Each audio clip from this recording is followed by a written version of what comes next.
This episode of the Inside Running Podcast is brought to you by Pillar Performance, Australia's leading sports micronutrition brand, providing high-strength, informed, sports-certified formulations to support recovery, boost immunity, and relieve joint inflammation for endurance athletes.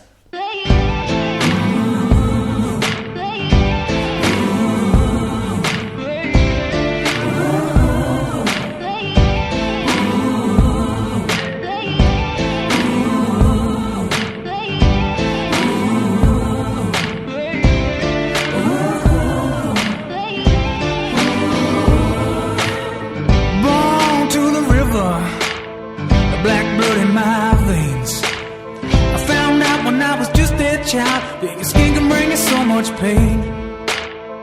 Now I hear you say you got the best of both ways. Won't you come and take a walk in my shoes and tell me if you take my place?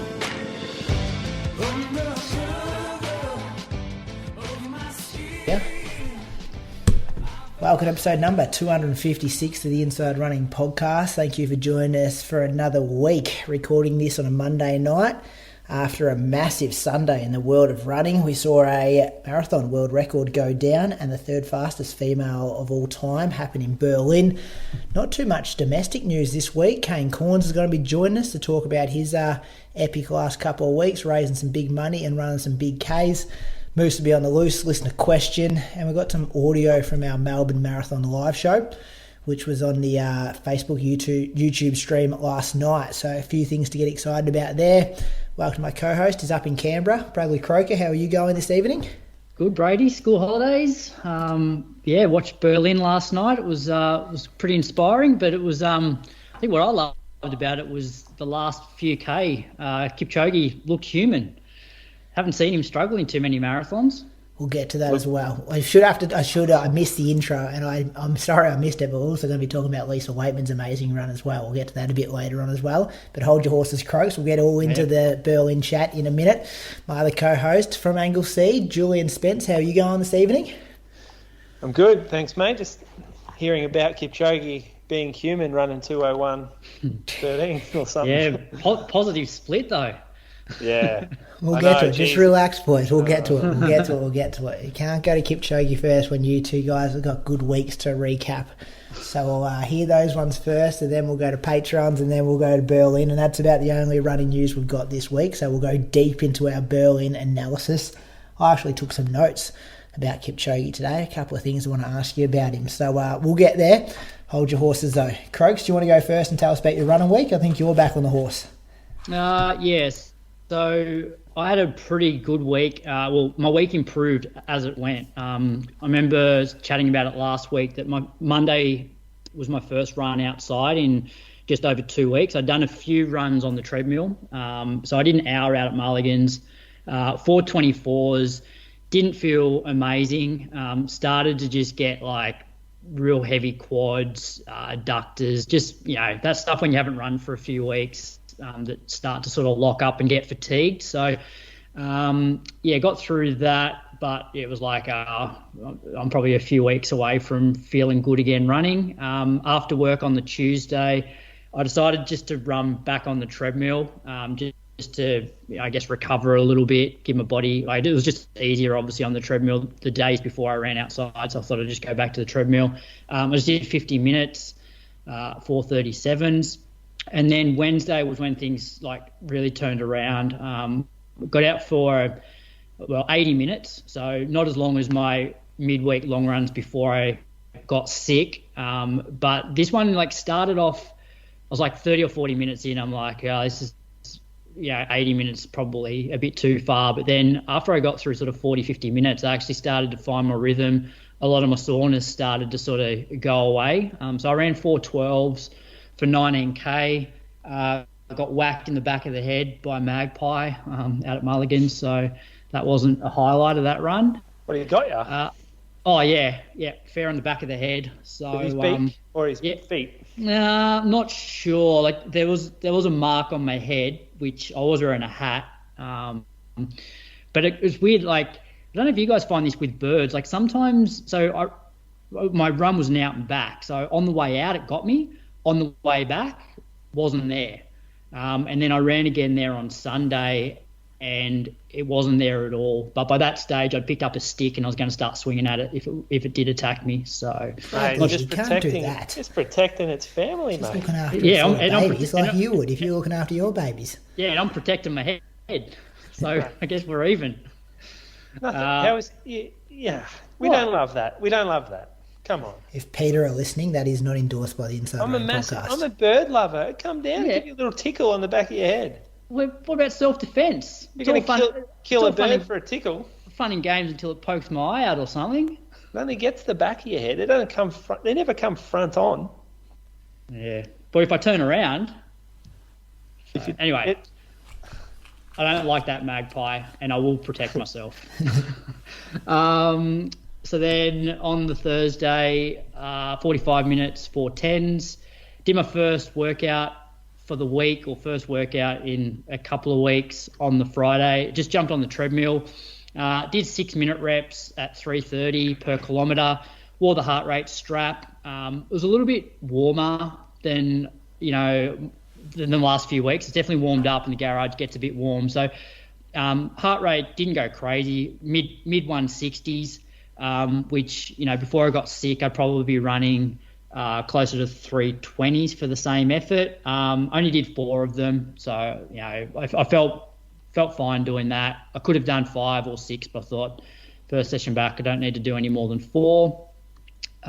Saturday, an hour at 4:13s out at Mulligans, and then on Sunday, I wasn't sure how far I was going to go. I sort of set myself, I wanted to do at least 90 minutes. If I felt okay, I'd do 2 hours. End up doing 2 hours, 4:06s, 29K. So it was a week of 113, which, I'll take, given how I felt last Monday, I was pretty happy with how that week ended up. Body feels pretty good now, not sick. So, I'll slowly increase the Ks again from here, and I'm not going to go crazy on any sessions for the next few weeks. Yeah, smart. No need to.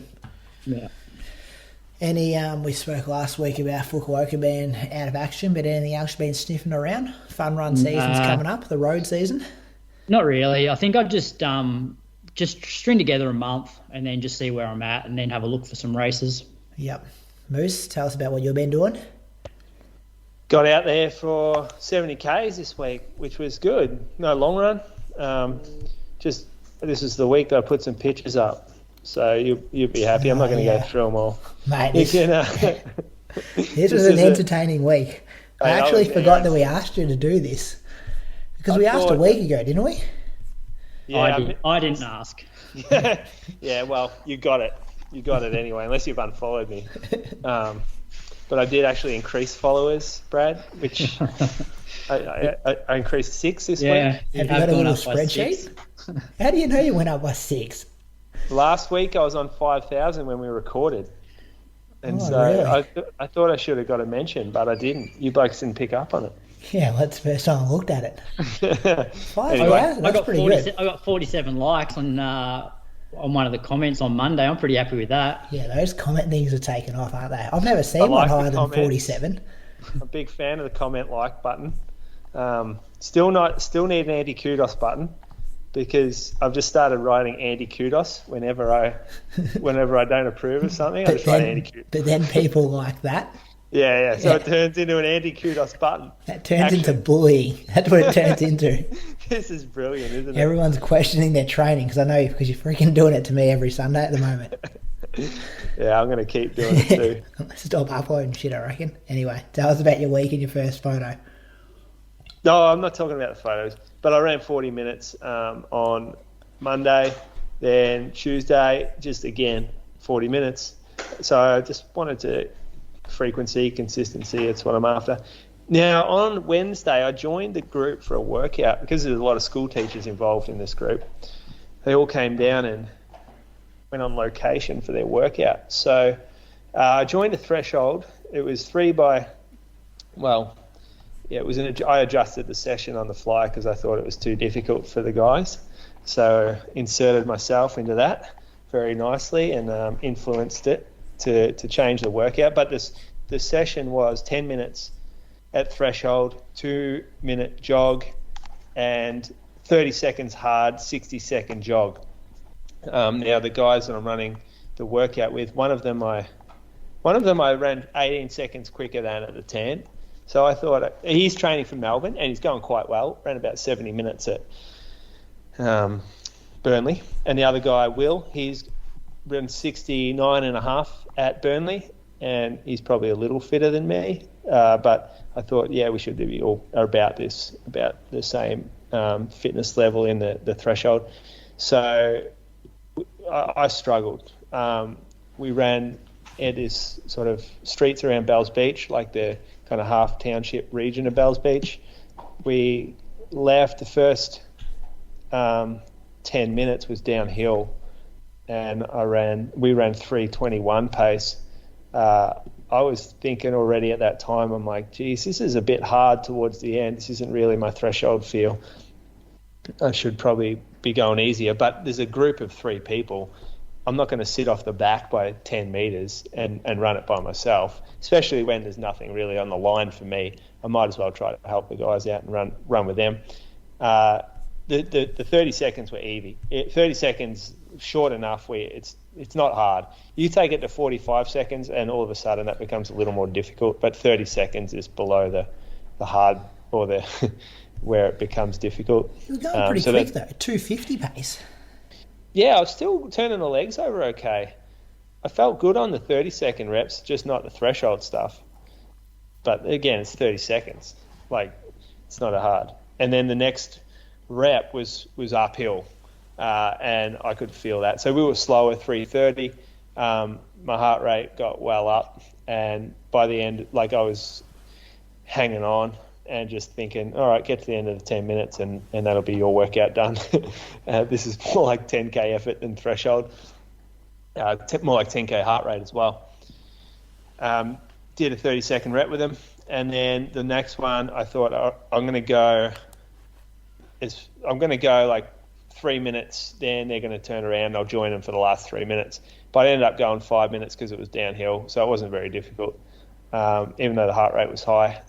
And then had 2 minutes while they went out and back a minute, and I joined them for the last 3 minutes of that rep. So that was 3:19 and then 3:14 pace, and then 2:52 for the 30-second. So I didn't finish the workout as I wanted to. But question for you boys, what do you think's happened here? Given that I was 18 seconds quicker at the 10 than one of these guys, yet he's doing this as his threshold. You reckon they were outside their threshold, or they have just got more mileage and more long runs, maybe more fitness that makes it more comfortable for them? Do you want to go first, Croaks? Yeah, I think the 10, it's a 11-minute race, so I reckon you can get away. I reckon get away with not having a lot of strength and fitness, whereas this is, it's a relatively long session, and I just think maybe the lack of miles hurts you a little bit more in this. Yep. Who decided on the 3:20 moose for the first 10 minutes? Well, I was kind of just jogging along. The pace prescription was 3:20 to 3:25. Yeah. So that's downhill. So running 3:20 downhill, it's still within the range, but you were downhill. And then it went to 3:30 on the uphill. So the gap pace was 3:20, 3:21, 3:19. So I still think there's something in. I still think most people, me included, do threshold stuff too quick sometimes. Especially when there's a range 3:20 to 3:25 and you do the first one in 3:21. Get the first one for free and hit it at 3:25, even if it is downhill. And that's why, I've moved my stuff to 3:15s, and you're saying you're doing it at 3:20s. Now, fitness levels are a bit different at the moment. And I only do 5-minute reps at threshold, or 6 minutes. But it still sounds like the guy that Moose beat at the 10 handled it. Found this session easier than what Moose did. I actually think the 30 seconds, Moose. Yeah. I reckon that's what's got you. Because when you look, when's the last time you ran 250 pace? I know it's only for 30 seconds. I know it's only for 30, but when? How many months? Yeah, I don't know. Another thing, Moose, I find when you're trying to get fit again, where you haven't had decent volume and lots of consistency, is that there's that period where you start to get fit, but you have these inconsistent sessions. Like you have a shit one, and then the next one's a real good one, and it doesn't make a lot of sense. And then you get over that hump, and then all the sessions are pretty good. Yeah, I think I know exactly what you're saying. Most people will recognise that. I reckon I'm in that zone, but I just thought interesting considering how the results went at 1 week earlier. But I think it's a combination of two. I think those boys were going a little bit too hard, and that I was still a little bit having a shocker. Not a shocker, but having a bad session. But put that 30 seconds at 250 on the track. That's splitting. So you've ran a 34-second 200 on the road. So on a track, it's probably a 32-second 200. And then you're only having a minute jog. And then you're going into 10 minutes. Yeah, I know what you're saying. I sting you. During the workout, I didn't really feel like it was a big deal. I felt just like a surge, and that was finished. But on paper, you are right. And this is the argument that I had with Ali, actually, who had prescribed 90 seconds hard for these guys. And I'm like, that's too much, to throw in a threshold workout. I said, you've got to cut that back to 30 seconds because 90 seconds hard after 10 minutes at threshold, that just fucks your next rep. Yeah, it's like doing a hard 500 on the track. That's what I said. That's exactly what I said. Yeah, I was having this conversation with Archie the other day when we were doing a 3 to 1 minute fartlek. I'm like, you look at it when you do it on the road one way, but you do those reps on the track. That's like doing a 3 minutes, a K, and a 2 minutes, an 800, and a 1 minute's probably a 400. And you're trying to do them off 30-second jogs or a minute jog. You'd never do that if you're on the track. You'd have longer recovery. Yeah, agreed. And I think changing it was a good move. I think those boys might still be out there if they had to run 90 seconds. Anyway, that was a good heated discussion that we had after that. So did you change it without telling her? Yeah, well, I changed it that morning once I found out about it. And then she's like, why did everyone change their workout this morning? I can't remember how it ended up, but I think it was a group message, and Gunther likes barbing her, so he was there jogging, and so after I changed it, he got into her immediately. Good healthy discussion. Next morning I was pretty sort of sore from the workout, so I just ran 30 minutes easy, and then I ran with a mate down in Moggs Creek. So I met him on what was this, Thursday morning. This was the public holiday, and just ran 42 minutes. We went a bit quick, both pretty inflated egos, me and Jordan running here. He's a football player, so he's not very fit coming off the season, so it feels great to beat someone up. Haven't run with people that I could beat up for a while. So yeah, it gives me a bit of confidence. And then did a little workout the next day. So did a monofartlek, but I fucked up the buttons. I actually had the workout program perfectly into my watch, and then as I'm running along, I was just waiting for it to vibrate. But what happened was, for some reason, the Coros had sort of assigned goals for each rep, and one of the goals was to be in a heart rate range. And so it started buzzing at me that I was outside the range, but I thought that it was the end of the rep. And so mid-rep, I actually started I started floating instead of on before I realized what would happen. So I ended up sort of cooking the workout exactly like a mono, but we still got it done. And it was okay, 20 minutes, ran 6K, so just about 3:19s, which is, pretty much 2:20 marathon pace, which is, that's how I know that number works out. That's what you would always go for. Or a lap of the lake at Ballarat is 3:20s. But Sunday I ended up just going out for a jog, actually, because I was on the bike for Toby, who had a tempo workout, and he came down from Ballarat for that. So I rode next to him for 26K. He had a 90, I think it was 95. Well, we don't know what your marathon pace is yet, but it was sort of just easier than marathon pace tempo, about 90 minutes worth. out and back on a road we call Forest Road, which is where we've done a lot of training in the past.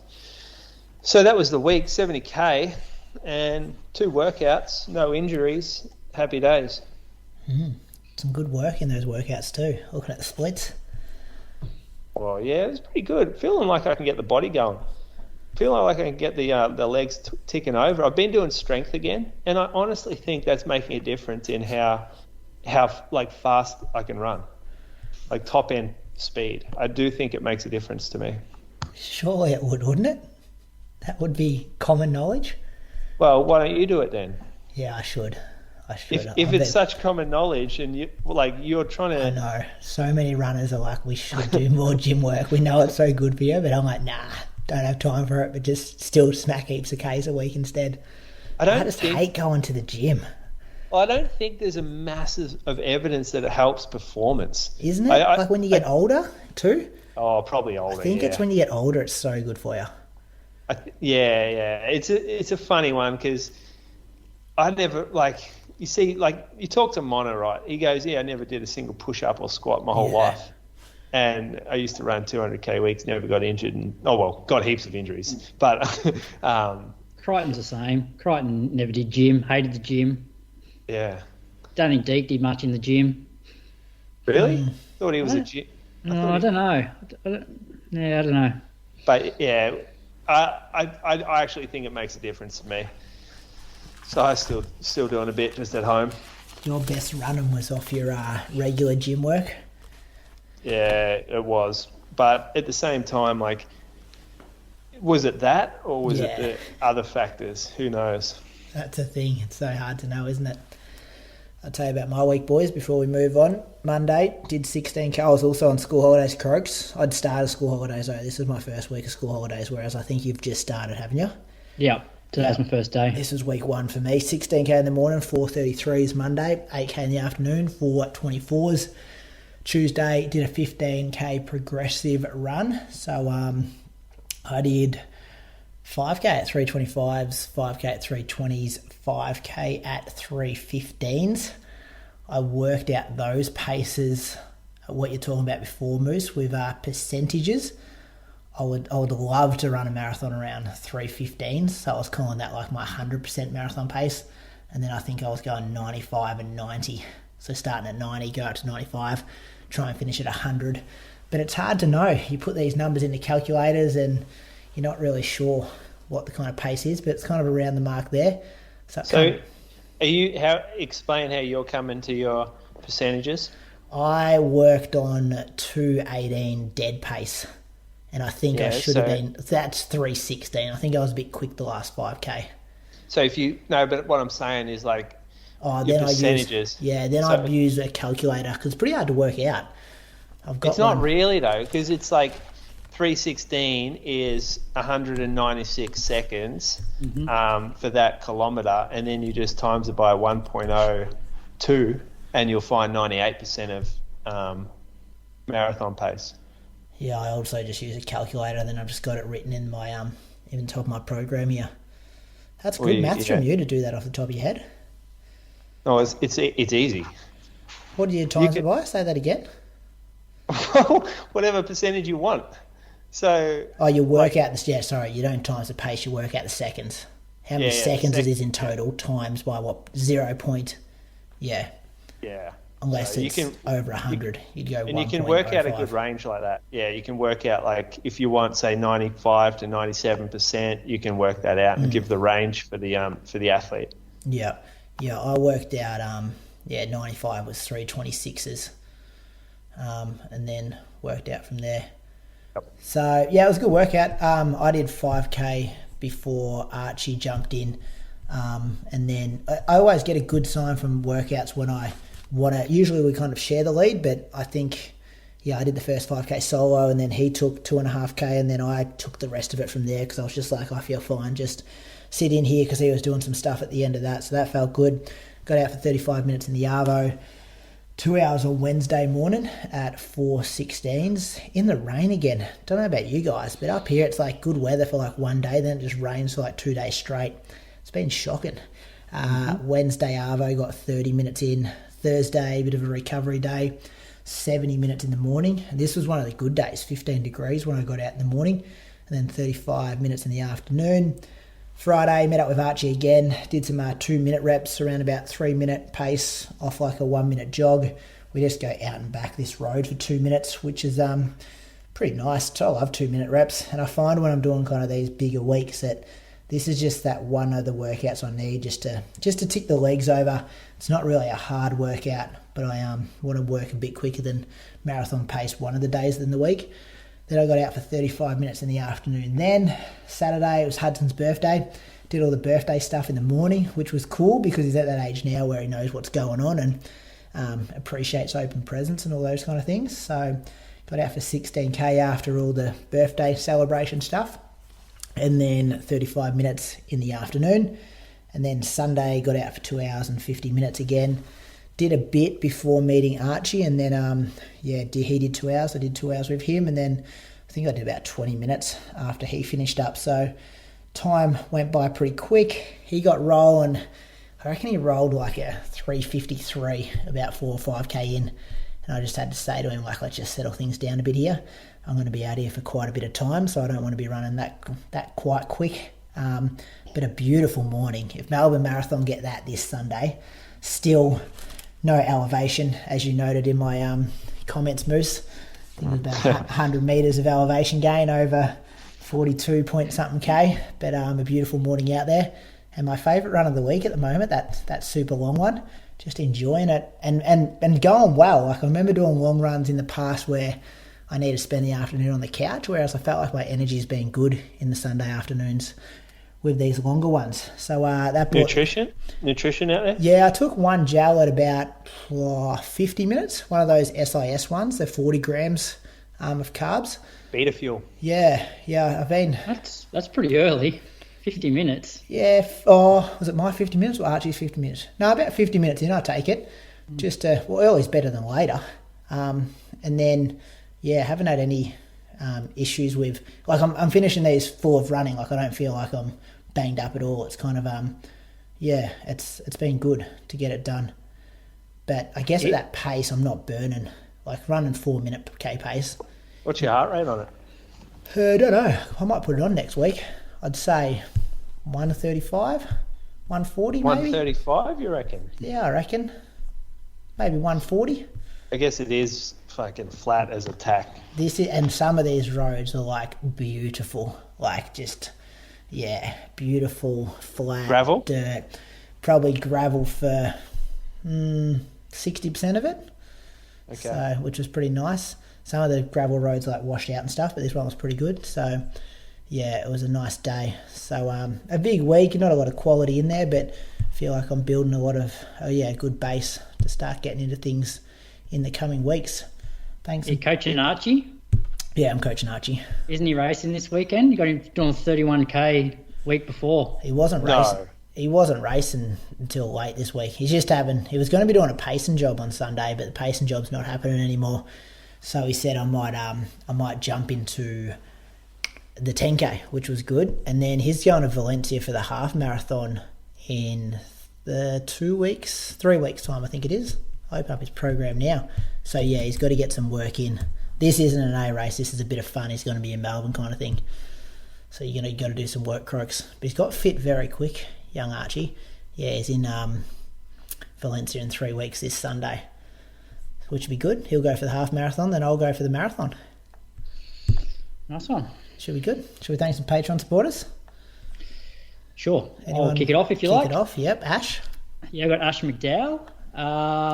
Not sure where Ash lives, but PBs of 1946 for 5k, 40:37 for 10k, 86 for the half, and ran 3 hours and 23 seconds at Melbourne last year. Maybe saw a blue-tongue lizard on his run yesterday if it's the right guy. So hopefully we have got you right, Ash, and hopefully you're running Melbourne again this week and you'll break 3 hours. Yeah, that would be awesome. Pretty close, isn't it? Find that 23 seconds. 23 seconds over 42k. Seconds, yeah. It's not a lot. But still, we get too caught up on times, don't we? Like, does his life change at all if he runs 2:59:59 or 3:00:23? No. Well, I remember Canberra, I had a heap of guys break 3 and then had one guy who ran a PB but missed it by like 8 seconds. And like he's saddled up again for Melbourne this weekend. So hopefully he can break 3. But yeah, like it doesn't change your life. Like you think, you have these goals and, when you achieve it, you're so pumped up initially. And then a week later, you're like, didn't really change much. And a day later, you feel like that. Yeah. I think, sometimes you can be up and about for a week, I reckon, and then you just go, oh yeah, well, move on. Yeah. What's next? That's it. Moose, who are you thinking? Scott Thompson. So this is a maybe, common name, no address. However, could be former fullback from the North Melbourne Football Club, Scott Thompson. He was actually from Geelong, played football against him and with him. And then there's an Adelaide Scott Thompson, wasn't there? On-baller, big unit. And then... your footy stats here. Well, Scott Thompson, it's not that. Anyway, and then there's a guy, actually, I think this is Scott Thompson, who lives on the other side of Melbourne from me, and he is off to run the London Marathon in 1 week. So Scott, actually, if this is him, he's run 2010, 42, 10, 125, 309. It's a bit of a guess, but if it's Scott Thompson, then he came in for a pair of race day shoes last week. Does that stack up? Could that be him? Is he a 309 guy? I think he's more. I don't think he's that fast anymore. When was that 309 run? I couldn't tell you off the top of my head. I was just doing some digging today. Could have been a 309 guy at one point in his life. However, I think he's a bit closer to the 4 hour mark now, maybe 3.5 hours. Don't think it's 309 anymore if it's the right person or that person. Thanks anyway for your support, Scott.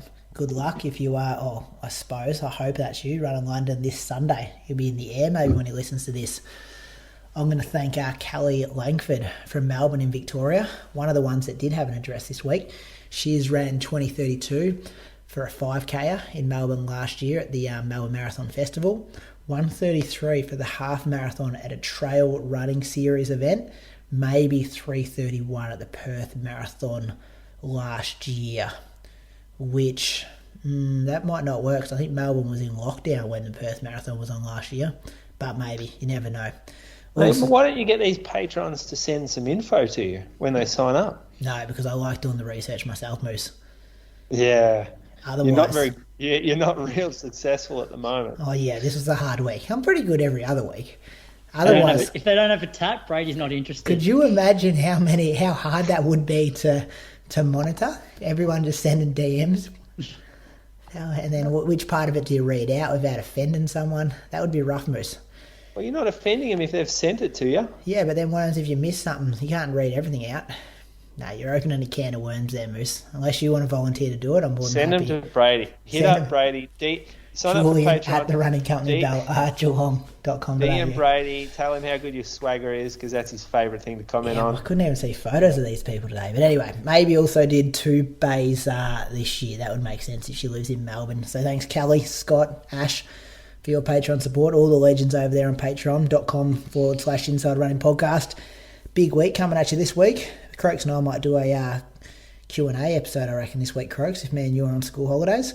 Christian from Norway will be on the airways on a Wednesday talking about his Berlin Marathon. So, it'd be an interesting chat. When things don't go to plan, that's where you often do the learning. So I'm interested to see what's up with him and his experiences there on Sunday. Had a few quick conversations back and forth with him this morning before he went to bed. So, yeah, hopefully get to the bottom of what happened yesterday at the Berlin Marathon and hear straight from the horse's mouth there, because I know there'll be a lot of listeners pretty eager to hear what happened. That's a good segue, though, fellas, into the Berlin Marathon. Who do you want to start with? You want to start with Valencia, Kipchoge, or Assefa? 3 amazing performances. Go Kipchoge. First. I was going to go Australian first, Croaks, but we'll go Kipchoge if that's what you suggested. Kipchoge broke the world record. He ran the first half of the marathon in 59.51. Yes, you heard that correctly if you haven't seen it already. And then he did pop a bit, not much though. He held on to set a new world record of 2 hours, 1 minute and 9 seconds. So he took 30 seconds off his previous world record, which was set at Berlin in 2018, Moose. You and I were there. Yeah, Can't claim that anymore, can we? Being in the same race as the world record. That's a shame. Well, we were. It was a world record. Yeah, but it's not the world record anymore. It's still a world record, mate. They don't go away. Wasn't the things we're hanging our hats on this show these days. Two guys went with him, the Ethiopian and Adola. I don't have their names right in front of me. They went through halfway with him. One of them, Adola, ended up DNFing, and the other one ran 2:06. So, mate, more than two guys went. If you look at 5K, there is like 6 guys in that pack. Sorry, I meant halfway through. Yeah, well, halfway split. Halfway. Of course, no one's there at fucking half. They went 59-51, but they knew this was going out at 60-50. Like they're all in the same room. They can see the same slide up on the screen. Their managers are telling them. It's well known that they're going through 60-50. Now, that's a dumb decision to go with that pack if you're not Eliud Kipchoge, right? To go through 60-50. Now they've gone through 10 seconds quicker at the 5K mark, and they're still going with the pack. Can you explain to me how you can be thinking that's a good idea?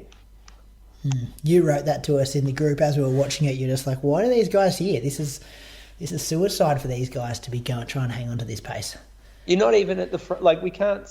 Your sponsors aren't that happy because you're not at the front. The camera's on Kipchoge and there's 8 paces across the front of him. So you're not getting much airtime. I just don't understand. I get that guy Gaia Adola did because he's a 2-3 guy, and the other guy did quite well to hold on. Ran 2.5 or something, did he? 2.6, yeah. 2.6. So yeah,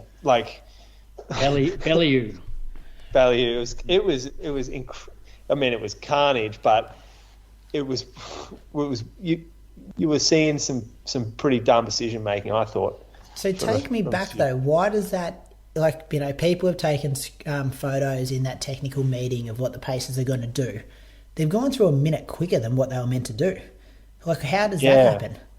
I listened to Kipchoge in a little interview, and he basically said, "I was feeling good." Oh, so he just told him, "Let's get it rolling, boys." Well, I get if he didn't want it, he would have said something. He said, "My legs feel good today." He said, "Maybe I can go sub 2." He pretty much just threw it out in the wind and said, "Let's have a crack." You know what those other fellas thinking they're going through in 60-50 as well. They're just like, oh yeah, it's a bit ambitious, but it's still, just under 61. Then they get to halfway and the clock says 59-51. Hey, they're on a bonus. I wonder if, I guess because Kipchoge has asked for it and he's encouraged it, they would have to get a massive bonus for doing that, to run a half of 59-51 when you're like a pacer.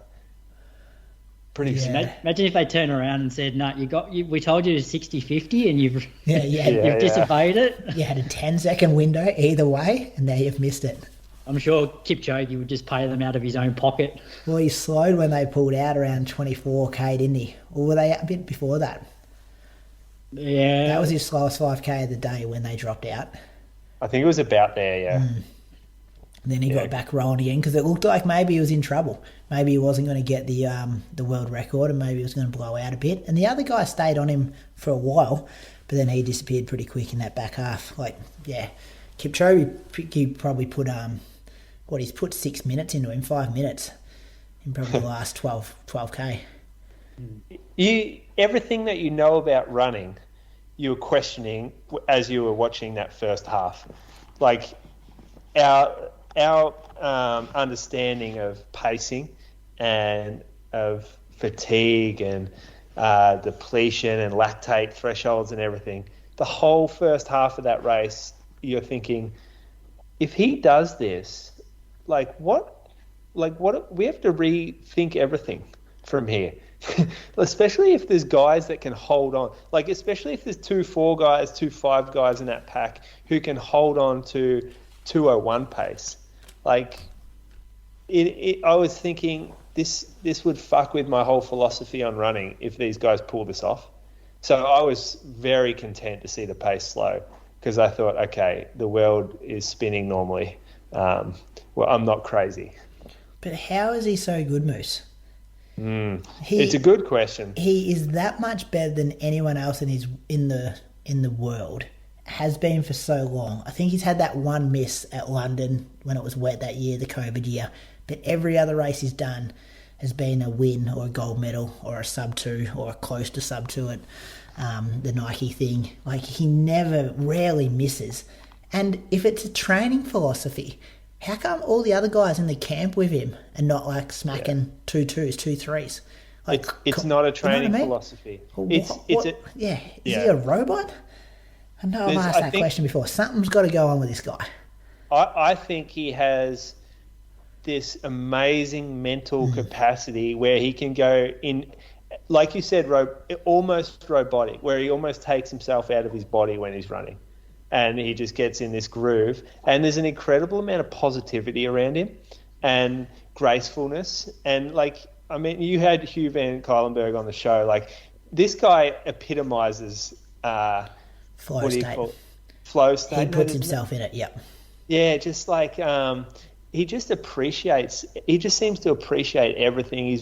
He's such, I'm not saying positivity gets him there, but it's a combination of being like accepting of the pain that he's in and almost like embracing it, loving it, and just, I guess, getting genuinely inspired by what he can do. It's a good question we're asking, because I don't think that doing 12 1Kers instead of 10 or doing an hour-long fartlek is the difference here. Yeah, or the altitude factor that people, the commentator said that a couple of times, but the majority of them are coming from altitude and spending the same amount of time up there. And he's not getting any younger. Do you think what he puts himself through in those races is so special that he can only do it 2 times a year? Because he only races 2. He'll do 2 marathons a year, that's it. You never see him on the track. You never see him drop down a half marathon. You never see him rock up to a Great North Run or something like that surely would be throwing money at him to get him there. It's just 2 marathons, do them, win, go. Yeah, I mean, it's different, isn't it? Not a lot of people can afford to do that. They need the other races. Probably even motivational-wise, like other athletes will need carrots along the way. They can't just like head to training camp for however many months without going and testing themselves in a race. Yeah, I recognise. I like what he does. He goes and takes himself off the grid. He goes back to bare bones stuff. Goes super blue collar, like Rocky IV style training camp. Takes the distractions away. He's an equal with the others. He doesn't let anything sort of influence or like distract him from his training. His training is number one. Like, there's no distractions, no TVs, or maybe there's a TV or something, but he's just like a monk. I think even with the way he sees his family, I think he just goes home on the Sunday and sees his family, and then he's back to camp after that. Yeah. It is interesting though that he's not he's not that interested in going and breaking a world half marathon record, which you'd have to think that he'd be capable of doing. Given the fact he's going through half in a marathon in 59:50, feeling pretty comfortable. I almost get the feeling now that he's not going to be satisfied until he breaks 2 hours in a legitimate marathon. I feel like that's almost his goal now. Like, yes, he's broken 2 hours, but there's those question marks around, all right, it's not a legitimate race, whereas to do it on a certified course and where it's completely legal, I feel like that's what motivates him now. Whoever runs I'm just on his Instagram now. Whoever runs his social media does a good job as well. Like, they're putting in enough about him that you still think it's him. But his, it's well curated. Always got a book next to him as well. You notice that? He loves reading. Don't know if he reads any of them or just for the photos, but yeah. No, I've seen something on. Didn't he do a lecture somewhere as well? I definitely know that he read a book. He spoke to the author about it, or he contacted the author about it. I can't remember which one it was. Yeah. Does it make it a bit boring though? So I must admit, when I watched it yesterday, I was I really enjoyed the first half because, one, they were running quick. Two, there was another guy with him who still looked pretty comfortable at that point. But then from the 28K mark, I'm like, I'm not really that interested anymore. Like I know what's going to happen. You know, yeah, he's not going to break 2 hours, but he'll probably run faster than, you know, his previous world record. It's not that exciting to watch, and for the average person, they don't get any context of how fast he's actually running, because most people watching don't actually realise how quick a 250, 255 per K is. The average person couldn't watch it anyway because it wasn't That's available. what I was about to say. Yeah. The average person watching's gone to about 8 different VPN sites to get, like, they're obviously a bit of a running nerd. But he did win by 4 minutes. Yeah, almost 5. Yeah, I thought this was interesting because it was so different, because we haven't seen him actually do this before. Like, he hasn't broken from the plan. Like, he's always seems to have a plan. He just executes it every time. That is boring. He doesn't care if it's boring, but for the spectator, it is a bit. And they never, like, you don't really get anyone competing with him. But it was fun to watch him have it, like, throw it in the wind like this, just throw caution out. And I loved watching it. I was actually more. I don't love watching marathons. It's kind of is a bit boring, but I loved seeing what he was doing and the anticipation of what would happen, especially late. Like, these commentators are giving him the record at 35K, and I was thinking, there's a long way to go for a bloke who's just gone a minute under his race plan through halfway. Like, you see a 3:11 pop up, I'm like, imagine Kipchoge runs a 3:20. Like, it would just be, that would be a fun thing to watch. Did a part of you want it to happen, Oos? Definitely. I wanted to see him detonate? I wanted to see it happen because it proved, like Brad said, it proves he's human, and it proves that no one can escape the physiology of running too fast early.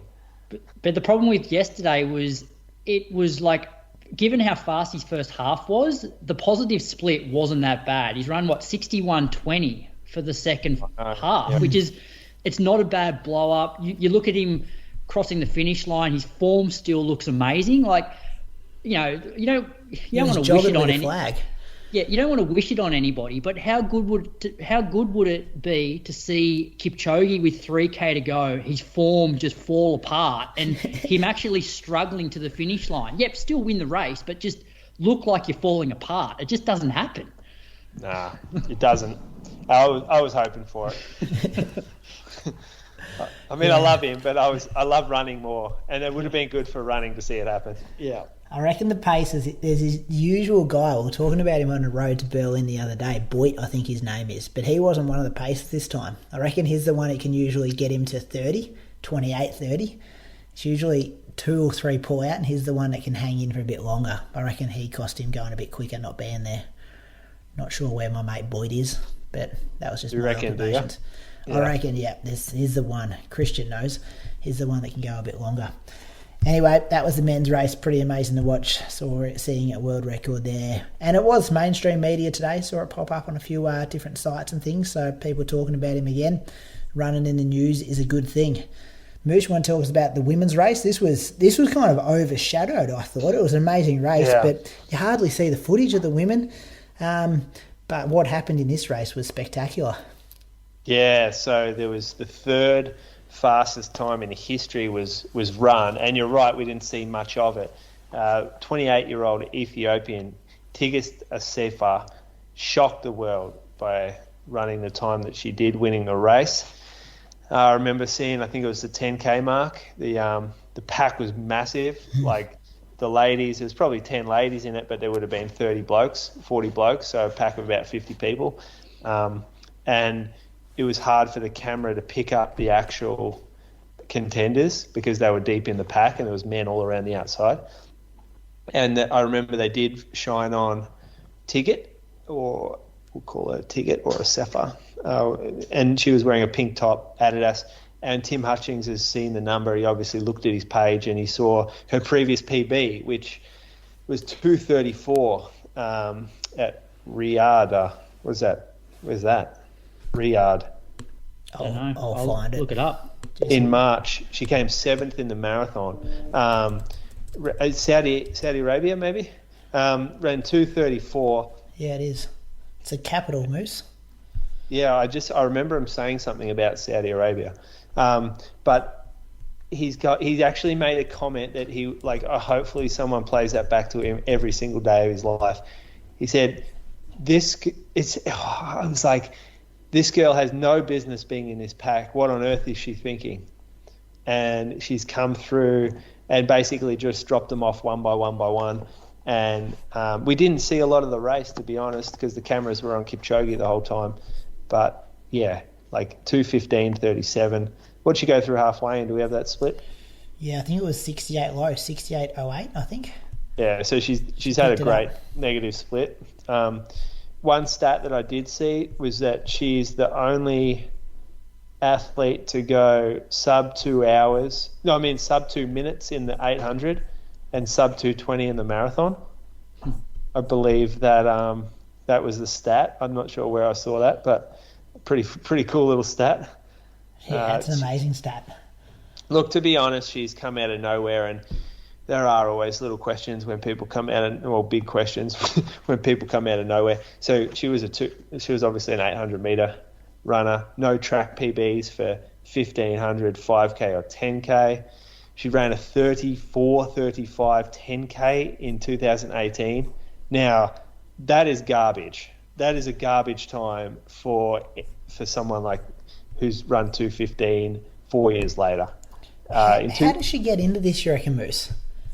This race? Yeah, some agent she's got to be doing something special somewhere because there's no race results, but agent has seen her. She ran 10K at 30:52, and then she ran a half in 67:28 this year. So she's showing some form. That'll get you on a start line. It clearly doesn't get you in the commentators' shortlist. So it is a shocking result. Shocking as in no one was expecting it, and come from nowhere. Yeah, we do look suspiciously when this happens. There's no real question about that. Everyone's going, how did this happen? Normally you've got to show some form coming in. But I guess that she had showed form, in terms of her 10K and half. It's more than 67:28. That's 2:15 pace. Yeah, well, 50. Well, she ran 30:50, sorry, for 10. 30:52, yeah. Yeah. But she's run a half in the same, basically, nearly the same pace that she's ran a marathon in. That's... It's a lot of guys, Croaks, who can run 30:52 that are getting nowhere near 2:15. Yeah. But can they run sub 2 for 800? We'll put, yeah. Yeah, but I don't know, Kat Bissett can run sub 2 for 800. You betting that she's going to run 2:15 for the marathon? Yeah. It's a unique... because most 800-metre runners realise that they're 800-metre runners, and the thought of stepping up to even a 5K is because they're just a different athlete. They're just fast twitch, more power, whereas obviously she was probably in the wrong event. 159 is still incredible for the 800, but, she's basically better marathoner than she was 800 runner. Yeah. Well, we know that now. Yeah. Yeah, it was amazing. So put it this way, though. She's broken the course record. And, it's not like Berlin doesn't get quality fields over the years. She broke the course record by over 2 minutes. 2.5 minutes, actually. And she also set an Ethiopian record. These are, strong races, strong countries competing in them. And she's absolutely smacked everyone up. So that was a surprise. I wish we saw more footage of it, but we didn't. But then she came down the straight and she was just dropping fellas everywhere, wasn't she? Picking them up and just spitting them out the back door. But the big Australian story there was Lisa Weightman. She went out hard. She went through the half marathon in 70:39, boys. So she wasn't mucking around early. She faded a bit in the second half, but still ran a PB. She ran 2:24.00 to finish 15th in the race. Moves her to third all-time behind Benita Willis. Her Australian record is 2:22.36. And Lisa Ondieki, I'm pretty sure she's ran 2:23.53, I think, I did see that today. Don't have it in my show notes here though. So she was just 7 seconds, I think, outside of Lisa's time.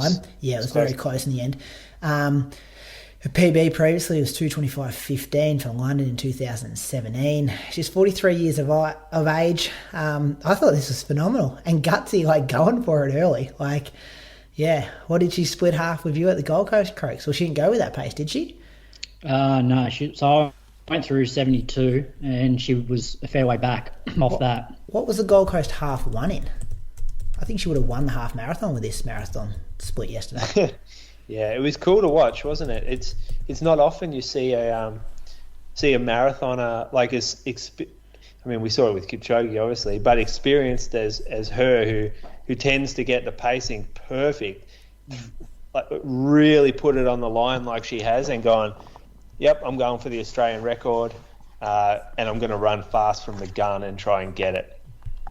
So huge kudos for her doing that. And I know there's in a few message groups, but like, holy shit, like the theme was, holy shit, is she going to do this? And then every split came through like she was the one we were looking for. Still on pace. And it was like, oh, I reckon she's looking pretty good. And then you saw one that was slower. I think she went from 3:22s and she ran 3:28s for that split. It's like, oh, is the wheels falling off here? And she's done a very good job of damage control to keep things sort of, I guess, still ticking along enough where she can pull off this PB, even though that she didn't run that 2:22 that she was sort of going for. Yeah, she didn't fade like you typically see a marathoner, like once they start dropping 6 seconds a kilometre. Because as you said, she was running like 3:22s pretty much up to like halfway. And then from halfway to 25K, she was averaging 3:28s for that bit. And you're like, oh, okay, this is where it starts to, like, people then generally start to maybe add 5 seconds a K. So, the next 5K splits 3:35s, then 3:40s. But she, between 25 and 30, she's gone 3:29s, 30 to 35, 3:32s, 35 to 40, 3:30s, and then rallied for 3:22 pace for the last 2.2. So, yes, she slowed down after halfway, but she then was able to pretty much roll 3:30s the second half, which is, still good running. That's strength, isn't it, to be able to do that? Like not blow strength, it out. Yeah. Strength, experience, toughness.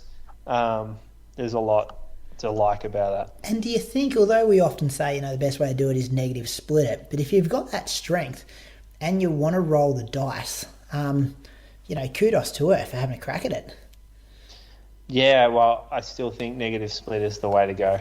Yeah, I reckon if she had a 30 to 40 seconds slower through half, may have equated to 30 seconds faster overall. Might have seen a 2:23.30 kind of thing. Yeah, possibly. But we love how you think, Brady. I think it's a man plan, that one. Look forward to seeing you go through 65 in Valencia. Oh boys, I'm getting so excited about going to Valencia after watching Berlin last night. I was so shattered we weren't there after doing it 3 years in a row and then just sitting on my couch watching it. I'm like, I'd love to be in Berlin, and a real influencer kind of vibe. Everywhere I was looking, I was seeing a lot of stuff about Berlin. I know Croaks, you were getting all over that kind of stuff, and then I'm just like, hang on, I'll get my time in 10 weeks when I get over to Spain, get to the Valencia. We'll bank some time early over there, I think. Right. So Brady, I was talking to Toby about this. 2:15 is the new 2:20. You're going to need to run 2:15 to get a spot on these start lines. What start lines? Berlin. We don't have it. Well, on the sub-elite, you reckon? Yeah, it's not going to be 2:20 anymore. You're going to have to run 2:15. We never really got spots though on start lines. We just go with that fast runner section, which is like 2:30. That's what I'm talking about. You reckon? You got to put drinks out in Berlin. Yeah. Didn't you? Yeah. I did. I did the second. Yeah, when I ran 2:21, I think I got to. But yeah, I think I'm not sure how long the party is for guys like us anymore. Guys like you who who get in that 2:18 to 2:22 bracket. I reckon that's coming down quick for these races. Like if you look at how many people at Valencia are running that sort of time. And Seville and those big ones. Yeah, and then they're going to, because Berlin is a fucking different marathon. It is the fastest place on earth to run. We saw that again. It just doesn't compare to anywhere else. You go there, it's on you to fuck it up. Like, the course and conditions is epic every single year. It just takes that out of the equation. And then it comes down to your pacing and your health on the start line and your fitness and your execution of the race, because there were some blow-ups yesterday. Like, I was following a few people, seeing some blow-ups. I mean, we saw our mate Christian. He had a real shit one, DNF, 35K, or earlier maybe. We saw others have pretty decent blow-ups. And there's no excuses for that. Not at Berlin. Not at Berlin. You don't get to make excuses. I'm going to quote again. I'm going to quote Ali, who was watching at the same time. We'll have a message group. There is actually, this is her. She'll probably get me. I'll get in trouble for this. There is actually no excuse in Berlin. If you go in fit and healthy, the only way you fuck it up is if you run too fast for your ability, or you get food poisoning the day before. Now, I think that's fair. I think or other sicknesses. Yeah, or other sicknesses. She's making a point. It's very well set up for you. Yeah. A lot of the variables that you look at other races are not there at Berlin. Yeah, but my moose on the loose this week is about how people describe their marathons, and the thing that pisses me off so much is when someone says, I was feeling great at 20K. I was feeling great at 23K, and all of a sudden I was cooked. Or I got to 28K and all of a sudden I just felt really tired and my legs got sore. Yeah, it doesn't matter. I don't give a fuck how good you felt at 10 miles in, or 20K, or 22K, or 30K. Like, you're supposed to feel good. That's not a bonus. Like, the football analogy, Moose, would be like, oh, awesome, we're up by 30 at half time, but we lost by 10 in the end. But we felt awesome good at half time. Though. Yeah, just don't know what happened. Except that we spent all our fucking bickies in the first quarter, ran around with headless chooks, and yeah, it just not my day. Like, yeah, man, that's not. There's more to it than it not being your day. Like, that's the other thing. Every single major marathon that comes around, like, you see the elites. We see on the Instagram, it's like, not my day. Not my. There's a reason it wasn't your day. Let's get into the reason why it wasn't your day. And 95% of the time, it was either bad training or bad execution on the day. Like, that's what made it not your day. And I feel like people think it's got to do with luck. And running a marathon does not have to do with luck, especially running one well. It triggers me a lot. Yeah, I agree though. And when you see those things, especially in the marathon, when it's before 20K, like, was feeling, from 10K on I was done. And you're like, how from 10K on? Like, the first 10K should be fun. You're kind of chilling, like, you know what I mean? You're asleep. You're still waking up. You're like, this is fucking boring. Like, I'm looking around going, what is going on here? Like, I think that one's more training. Like, maybe you've left the race out in a workout 2 weeks before.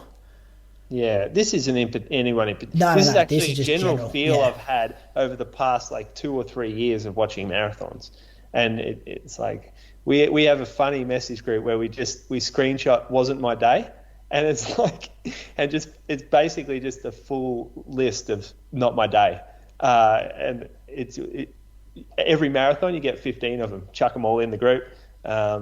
And then you go to the next marathon and there's another 15 or 20 from around the world with people on Strava or whatever. It's like... That's what they do down there, Croaks, in their spare time. Screenshots people's Stravas and send them in. Not my day. No, it's not their Strava.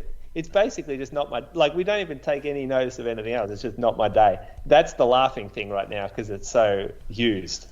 Well, We spoke about it on Don't have a bad run, Brady, in Valencia, or if you do, don't put it wasn't my day. Mate, take ownership of your bad run. I'm just going to chuck me Cora straight in the river there, Croaks. Brady will take ownership of his run. No, I think you got to be analytic and look at why it worked. Yeah, as I said, yeah, the poor races I've had, it's like, hey, let's get a blood test. Oh yeah, your iron's low. Or like you come down with sickness 24 hours later. Like you want to know why it's not your day. Because I know athletes who haven't had their days for 2 years. And I look at them on Strava training through it. And I'm like, whoa, from the outside looking in here, something's going on. You got to figure out why it hasn't been your year. It's sometimes sad to watch. Like there's something going on here. I think, yeah, you need to address stuff. Let's just do a quick, this is a great segue. Where did Christians go wrong? Why wasn't it Christian's day? I think he's sick. Oh, you reckon he got COVID or something? Yeah, I think I just quickly spoke to him this morning, and he was at a stage where he thought he probably shouldn't have started. Oh, really? Yeah. Wow. So yeah, I'll hear from him on air Wednesday. But yeah, the hindsight's always a good thing post marathon. But yeah, and I think for him as well, like he wasn't like he went out crazy quick. He was pretty controlled through half, I thought, and to be then off just after half, I think that's different to being off. His pacing was good. Yeah, that's what I mean. But if that was like, if you expected to see him fading like that from 35 to 40, you go, oh yeah, okay, come in and you've run 2:21, you lost a minute at the back end there. But to be like, he's a very proud guy, and to be walking on the side of the road just after half, and I think he had to stop and go to Port Adelaide a couple of times. So, yeah, he had a sickness. Potentially, hear it straight from the horse's mouth Wednesday. Anyway, good recap. Should we see if friend of the show, Kane Cornes, is ready to have a bit of a chat about what he's been up to? Didn't think we were going to talk for that long about Berlin, but I think I've got him here and we can get him in. You got a bit of an introduction ready for him, Bruce? Yeah, here we go. All right, we're here with Kane Cornes. Now, for those not from Australia, we'll just explain a little who Kane is. He's a 300-game footballer from the Port Adelaide Football Club, plays in the AFL. Media personality, big time. Always up on my Instagram, like clips of him making people mad. But more importantly, he's a 2:34 marathoner. So real credit in the running game. And the reason we're talking to him today, he's just finished Kane's run, which was 725k Adelaide to Melbourne. He did that over 12 days, over 60k per day. But biggest sort of takeaway, $362,000 raised for a children's room for children with cancer. Have a room. Kane, is that right? Pretty much, Moose. Thanks for having me. Yeah, MyRoom Children's Cancer Charity. So all the money went to kids affected by cancer and their families. So yeah, it's 362 grand, which is incredible. We had a goal to raise 200. So just thank everyone that got behind it. It was an incredible experience, but I'm glad it's finished. Yeah. How is the body, mate? Yeah, I'm struggling. Like I wasn't quite sure what to expect. I had no idea how to train for it. You sign up for these things back in July and it sounds great, and then the closer it comes, the more daunting it gets. And you think to yourself, you're one stress fracture away, and I've had a lot of stress fractures from not finishing, and that was the biggest nightmare for me is starting something and raising money and not being able to finish. So had a couple of hairy moments throughout, but luckily there was no stress fractures or broken bones, and I could finish, but have pulled up pretty rough now. So I'm finished on Thursday. We're speaking on Monday night, clearly, and yeah, I reckon I've still got a week or two to recover. Yeah, perhaps some of that crazy training you do sort of helped you out here. Well, I do run a lot. Like I love running. I got no idea what I'm doing. Like I don't have a coach. I run around media work schedule, and I work 7 days a week and travel and spend 3 days of my week in Melbourne. So I try and fit running in when I can, and obviously listen to you boys a lot, and the talk of slow recovery runs and that just doesn't sort of fit with me. Sometimes I've only got an hour window to get it in, but since I retired, I fell in love with running, and it's the sport that I'm most passionate about. But having said that, I don't really have any idea what I'm doing, and you certainly wouldn't copy any training that I do if you're going to be any good at doing it. Mate, we can take you off the football field, but we can't take the football field out of you. Still a classic footy player runner. That's how I look at your Strava. What does that mean? It means that you do everything too hard. Yeah. It means that you feel like, anyway, we'll move on, but this is, you like to work hard. We can tell that you want to hurt in training. That's what footy players like to do. Hey, you went out hard, mate. First day, I looked at your Strava, and you've gone up some serious hills, like 1,000 meters, 60K or something, running 4:30s. And I actually think I said to Bree, I'm like, oh, I think he's fucked this. I think this is too hard. How's he going to wake up tomorrow and do that again? Well, you're spot on. I had no idea. I should have known, but straight up the freeway out of Adelaide, it is straight up. And so it was 1,157 metres of elevation. And I'm an Esplanade runner. So I do all my runs. I live along the beach. I do all my runs along the flat Esplanade, and I don't get any hill training in like you boys do. So I should have done a bit more. So I was a shock to the system. And yeah, I don't know. That's just the pace that I run at. Like, I never run slower than sort of 4:40. So I just took off and did it, and pulled up really rough. And actually had a meeting with, there was 4 other guys with me, and a couple of them do a little bit of running. Like Dan, the cameraman, has done a few marathons, nothing crazy, but loves his running. He said, mate, you have to pull it up. Like, you have to slow this down to 5 minutes per K, or you won't get through it. And the up and down, you understand that the up's hard, but the down's harder on your body. So my quads were really rough. But anyway, I pulled up the next day. I did 65 the first day. I think we did 65 the second day. And I think I only slowed down to 4:34s on the second day. 4:32s, mate. That okay. So was it? Yeah, I've got it in front of me. Yeah, I did run quick. That's not, I obviously paused I'm wearing a Coros watch now, the first time I've sort of worn them other than the Garmin. You can pause it. So we'd sort of punch out 30 in the morning, and then by 9:30 stop and have a break. So you understand that I didn't just do that straight, if you know what I mean. It wasn't start to finish. I did stop the watch and pause and have a break and have something to eat a couple of times throughout the day. So, when you factor in the breaks, you do get to freshen up a little bit. So I guess that makes it less severe on the body. You'd also stiffen up, though, I imagine. You don't don't they say like the thing you want to avoid in an ultra marathon is the chair? You don't want to sit down? Well, it sounds like a great idea to stop and the relief of it, but you're right, that was the worst part. So then getting up and starting again, I don't know if you saw any of the vision on my Instagram account, when I had to start again, I looked like I was 102 years old. Like, my whole back stiffened up, my glutes, my quads.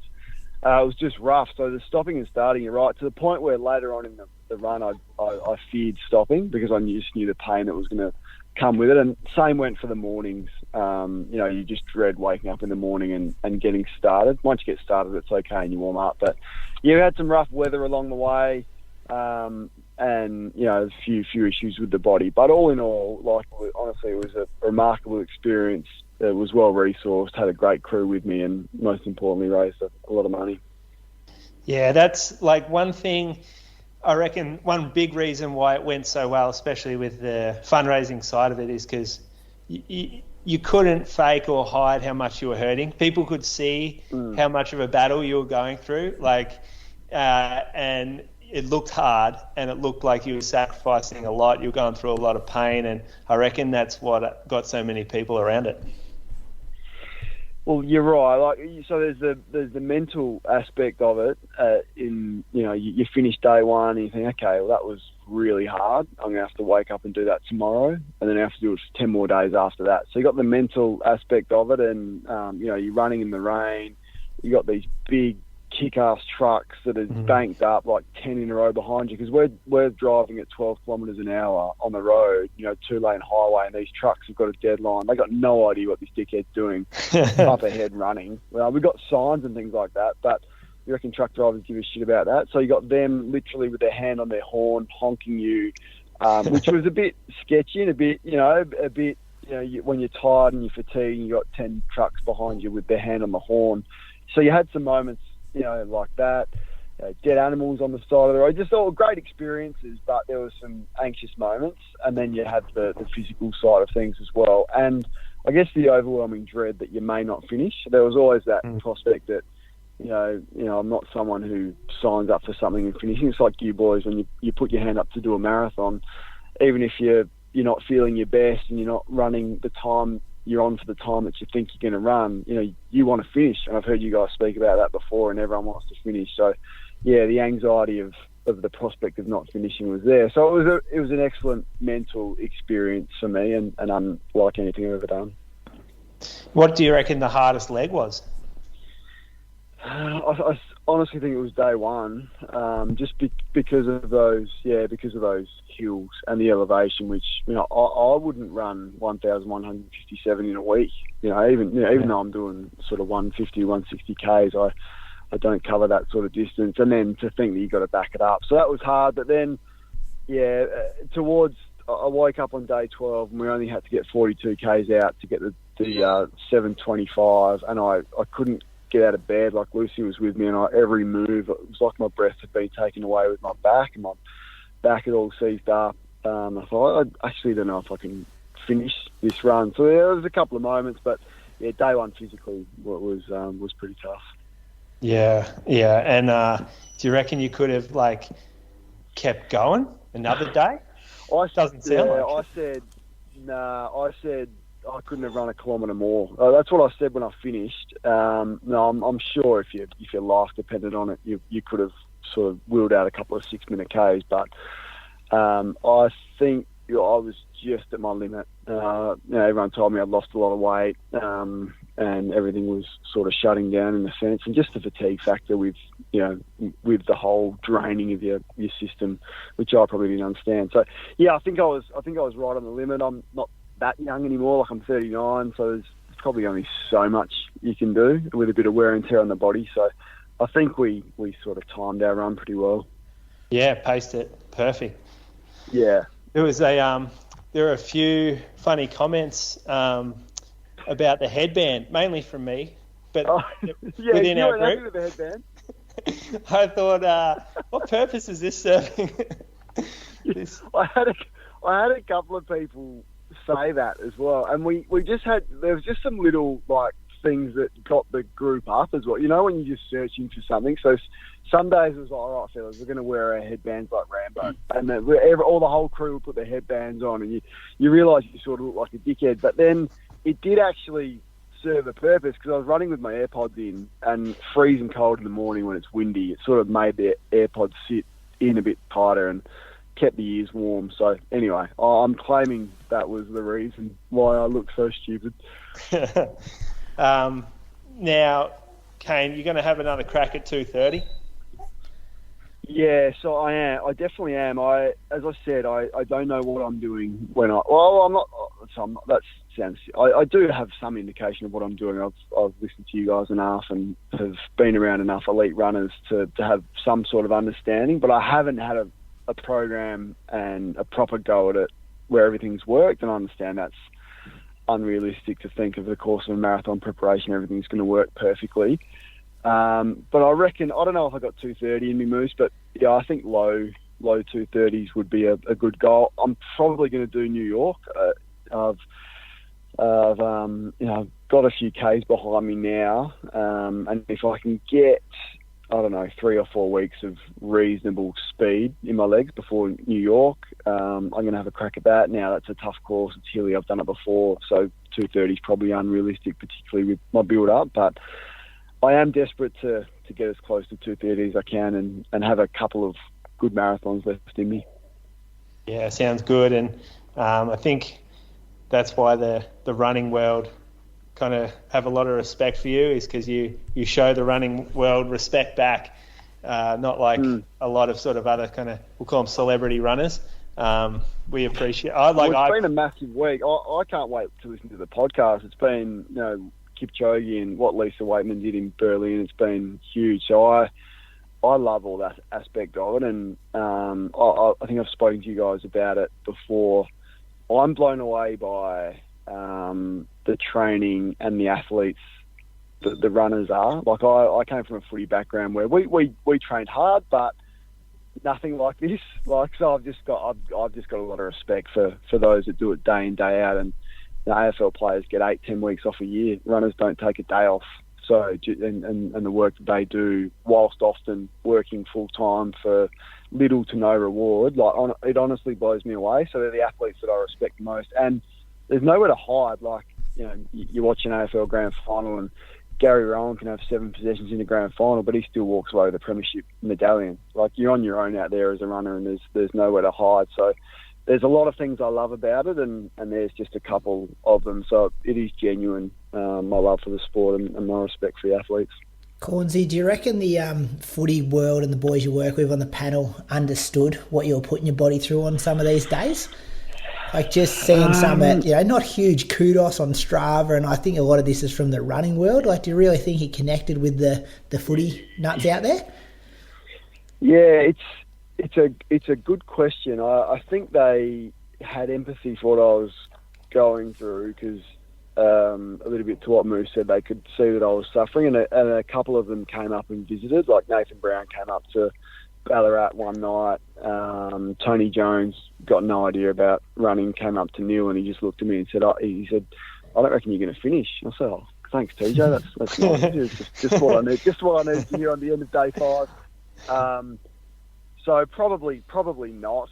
But having said that, the support, it's almost brought sort of people together that I hadn't seen for a while. Like, my old man, I've never seen him this proud of something I've done, which is really unlike him. And my brother was just, he's not a runner at all, but he was blown away by what I was doing. He was texting me like multiple times during the day, and so that was really special.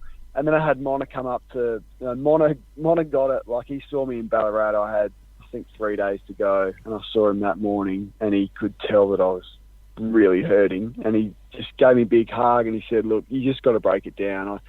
I had about 200 k's to go, and he said, all right, you get it to 160, and then you just tick it off, and all of a sudden you'll be under 100, then it'll be 2 marathons to go, then it's a marathon, then it's a lap of your favourite track, and you just sort of break it down that way. So he was awesome. It was great to see him, and those runners that did understand it, they were there as well, and huge with their support. You know, Jess Stenson and Sinead Diver and runners like that were quick with their support and their messages. Yeah. Are you following along? Because Achana Murray-Bartlett, she's going from the top of Australia to the bottom, and there's also a guy going from, I think, west to east coast, east to west maybe. I'm not familiar. What was his name, Moose? You were talking about him the other day. Ned Brock. Yeah. You guys in a little message group together or anything? Wow, that's next level. Like, I can't get my head around it. That's 100 k's a day for 40 days. Now, he hasn't quite achieved that yet because he's had some issues with his body, and he's missed a couple of days where he's had to go and get an MRI. I can't fathom what he's doing. Honestly, like, this is what I did on, magnified by 1,000. It's crazy stuff. So there's some really mentally strong people out there. For me, this was about the limit. I'm not sure I could have done what they're doing. Mm. Now, Cornesy, can people still donate? Yeah, so I think they can if you just Google Kane's Run. We were going to shut it off, but Dangerfield sent me a message on the Thursday just before I was about to finish, and he said, look, blown away by what you've done. Win or lose, I'm going to auction off my grand final jumper, and it's going to go towards your tally. I said, oh, that's unbelievable. And I hadn't read, I was in the midst of just fatigue and a mental zone that I've never been in before. So I just sort of skimmed the message, and I said, oh, that's amazing, thanks so much. And anyway, there was a line under it, said, please don't tell anyone, just keep this between us. But I didn't read that. So I went on this Thursday night show where we finished, and at the finish line I said, oh, but how good's this? Patrick Dangerfield's never won a premiership, and he's just sent me a text message. He says he's going to auction off his Guernsey if they win or lose, and the money's going to go towards the tally. And anyway, it's gone bunter on social media. Channel 9 has tweeted about it, and so bad of me, I hadn't read the last line. Anyway, we had him on the show yesterday, and he said, oh, can you remember? And I said, not to tell anyone. He said, thanks for revealing to everyone what I'm doing. And I went back and read the message and found out, oh my God, so I felt sick. So luckily they won and everything played out beautifully. I don't know what his Guernsey would be worth. Well, I don't know. He played pretty well, and first premiership, it'd have to be 20 or 30 grand, I reckon. So we'll put that towards the tally, and then we'll shut it off. Yeah, nice. So good. All Well, right. all the best for the prep for New York, mate. You'll be in good company over there. Yeah. Jess Stenson, Eloise Wellings, also on the line. Yeah, it's my favourite event. If I didn't have to work, I'd just travel the world running marathons as you boys probably would do the same. That's what I would do. But did New York 6 months up now, don't you? Yeah, pretty much. Well, I still have to go to the radio shows after the weekends. But I did New York 2016. I mean, I did it in 3 hours 10, so I was just a plotter back then. But it's the best thing I've ever done. It's incredible. So yeah, really special. Hopefully I can get in some sort of reasonable shape to not disgrace myself. Kane, this run that you've done, has this inspired you to maybe have another crack at a competitive ultra, or has it turned you off ultra events? Well, Brad, I've always only been passionate about marathons. Like, I don't have a lot of time for 5K, 10K. I've done a half marathon, which I enjoy, but, I'm not really super passionate about it. It's just been marathons or bust for me.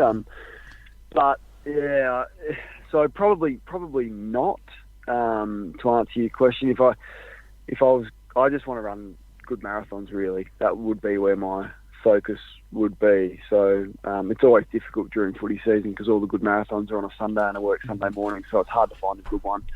So I think I'll just stick to, as I said, I'm 39.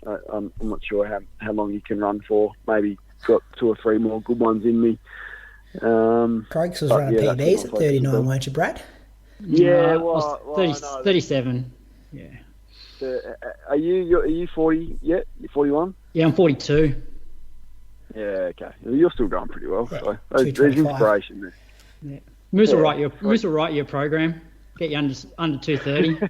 Mate, uncoachable this bloke. Uncoachable. I think so. All right, Kane, massive thanks for your time and well done on the fundraising again. And, thanks for being a listener of the show as well. Nah, anytime, fellas. What you guys do for the sport's incredible. Listen every week and love the show. It's amazing. You do great stuff. So keep it up and really appreciate you shining a light on the cause and the reason I did it. Thanks, mate. Actually, Cornesy, one more thing. I heard a word inside Channel 9, someone let this out, that your volcano segment was actually taken from My Moose on the Loose. Well, I've said this to you before. I like your style. Like, I think in the running world, as you guys have alluded to occasionally on this show, I think we can be a bit soft on poor performance. And I understand why. Like, I understand why that is the case. But I think if I was going to give advice to the running media, I think it would be, you can be critical. If someone has a shit performance or their preparation was poor or they got their tactics wrong, I think you can call it out. And, not that I'm a tactical aficionado with running or anything like that, but I think there's room for that. Like, these are full-time professional athletes sometimes to some extent, and it's not personal. Like, if you fuck it up, you fuck it up. And I think that's okay to be called out for that. Or if there's selection dramas, as you guys have done, and you think that's wrong, then call it out, which you've done. So that's why I do like Moose on the Loose, and I do like your style, and you're not afraid to do that well as, are. Good. I love what you're saying there. I agree fully. We'll just let Brady do it because he needs a bit more, a few more DMs. I'm a good cop. You can be bad cop, Moose. It's amazing though. Like, people like they'll hate it at first. Like they won't like hearing it. But my old man used to say to me when I used to crack up about something that had been written poorly about one of the games I played by someone, he said, "Hey, even the harshest criticism has a semblance of truth." So I think even the person on the other end of it, if they really analyse what you're saying, it's not personal. There is some truth behind the criticism, and they're probably harder on themselves than what you'll ever be on them. So it's amazing. It's usually received okay from the athlete that cops it. Yeah, no, like that's that good. quote, I like yeah. this. He's doing well. Running is pretty black and white as well. Like you get it right or you don't most of the time in the races. Pretty much. Yeah, pretty much. All right, Kane. Well, thanks again for your time, and recover well, and then all the best for the build-up for New York. Yeah, good on you, fellas. Thanks heaps for your time, as I said before. No worries. Thanks, Kane. mate. Cheers, Kane. Australia's premier micronutrition brand, Pillar Performance, is the leading choice when it comes to high-strength formulations to power Australian running performance. Pillar's range is purposely formulated to support optimal recovery, elevate energy production, relieve joint inflammation, and boost immunity, providing potent, targeted micronutrition support to middle and long-distance runners. The Pillar range is now completely Informed Sports certified, meaning all Pillar products are independently batch tested and athlete safe.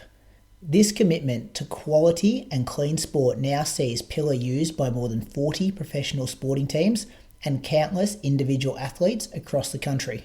The Pillar team is celebrating the recent launch of their Ultra Immune C powder, an immunity boosting formula featuring a high strength dose of vitamin C, zinc, and vitamin D. The perfect partner for a heavy training block or race preparation, Ultra Immune C has been developed in consultation with leading professional sporting organisations to address the specific immunity challenges associated with run-down athletes. The powerful combination of immunity-boosting micros is delivered in a light powder and features a delicious tropical twist, keeping your immune system firing in even the toughest conditions. To celebrate this release, the Pillar team has an exclusive offer for Inside Running podcast listeners.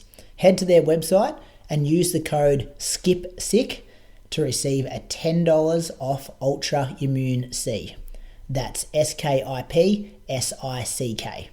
To redeem this offer, or for more information on Pillar Performance and their range of sports micronutrition, head to pillarperformance.shop. All right, Croaks, listen to question. All right. Any requests from this list, boys? Or you want me to just choose one? What about the one we don't do, Croaks? We'll do on our bonus show. Yeah. All right. Let me find it. All right, I'm going to go one down the bottom here. I was about to say that'll be good for marathoners this week. Yeah, so how do you know when to push through feeling fatigued in a long run or session, i.e. for mental toughness for a marathon when things are starting to hurt, but you need to keep going, versus stopping the long run or session because pushing isn't adding to the fitness and could potentially lead to injury or further fatigue for future runs? And that question comes in for Chris. I think it's a good question. Yeah, it doesn't ask a bad question, Chris. Because there is a time and a place where you are better off pulling the pin than pushing through, whether it be a session or a long run. Do you guys want to go first? Well, the first one's injury. Like if you're pushing through something that's going to keep you not running for a week or 2 weeks or 6 weeks, that's definitely time to stop and don't have to worry about being mentally weak if you've got to push from there. Yeah. So I took that to mean hurt, as in terms of it's like getting difficult, not injured hurt. Oh, I just saw that last line when it said could potentially lead to injury or further fatigue. Yeah, but I guess if you're pushing, past, if you're hurting so much from a fatigue point of view and your form starts to fall away, then it could lead to injury anyway. Yeah. But yeah. If your form is that bad though, where you're almost limping or you're all over the shop or can't stand up straight and feel like you're going to fall over, like that's when you got to call it. Yeah. Finish line marathon vibes, when people get a bit wobbly, that kind of stuff? Yeah. The two criteria for me, one would be if you're if you're doing a session and your paces are so far removed from what you should be doing, that's one sign for me. The other is, if your form is completely like breaking down, then it's not worth it. Like even in a hard marathon session, you should still be able to control your form and hold it together. Like as soon as you start breaking down, you're better off pulling it, I reckon. They're my two criteria. I think it's different long run and session. So for me, long runs, you actually are going to get quite a good benefit and then adaptions if you blow up and you're fully depleted. So coming in that last sort of 20, 30 minutes, you might have to slow down a ton, but what's happening inside, the physiological adaptations of you being depleted and blown up, you're actually going to, that's going to benefit you in a couple of weeks. And I think you actually, that's good for you to get through that. It's good for you to feel fatigued. It's good for you to have a shocker. For me, it shows that you will have to respect the marathon as well. There's a lot of people that will do workouts, and this is one of the things that I had about Christian is I'm not sure whether we saw enough adversity in his training, and I know he got sick, so it's not. But I said that before he had a bad one. I like to have some bad workouts. I like to have workouts go wrong. It teaches you a little bit of respect, and it teaches you how to get through it and deal with what's going on. But running short workouts is different. And if getting through 12 400s is totally different. The mental toughness associated with that is very different to the last 10K of a 40K run when you're blown up. Because you're not getting the physical benefits or the mental benefits of finishing a 10 by 400 when you're running super slow. Turn into a real training talk here, Moose. But if things are going smoothly in your marathon block, would you search for that adversity by turning paces up on workouts or adding stuff at the end of long runs that's or, especially if you've got a coach, communicating with your coach, you're like, hey, I think there's more to push here? Because you don't want to push too much to then overcook it. It's 1 or 2 workouts, and a lot of the ones that I'll give will be testing them on those, and there'll be say you've got 10 weeks of training with 2 workouts a week, so that's 20 workouts. 18 workouts, I want them comfortable. I want them finishing safely. I want them. I don't want them fifth gearing. I want them. How we sensible. Yeah, the more important is the consistency of that week. It's like having a lot of 7 out of 10s in that week. He did have 1 or 2 though. Remember that run where he's going to do 30K solid and then kick down the last 10 or 12, and on the day he couldn't kick down as much as he wanted. Yeah, I do. Yeah, he did say that actually. And I think he had 3K reps or something as well, wasn't it? He said he wasn't covering the ground real well that day. Anyway, back to just general training talk though. Yeah, I think I want to give a couple that test people. Yeah. Okay. And if someone's for instance Toby, right? So his heart rate for 26K on Sunday morning was 162, and his threshold is 174. And in training, I wanted to give him about 97% of marathon pace. Which during a training week rather than a race should feel kind of like marathon effort, I reckon.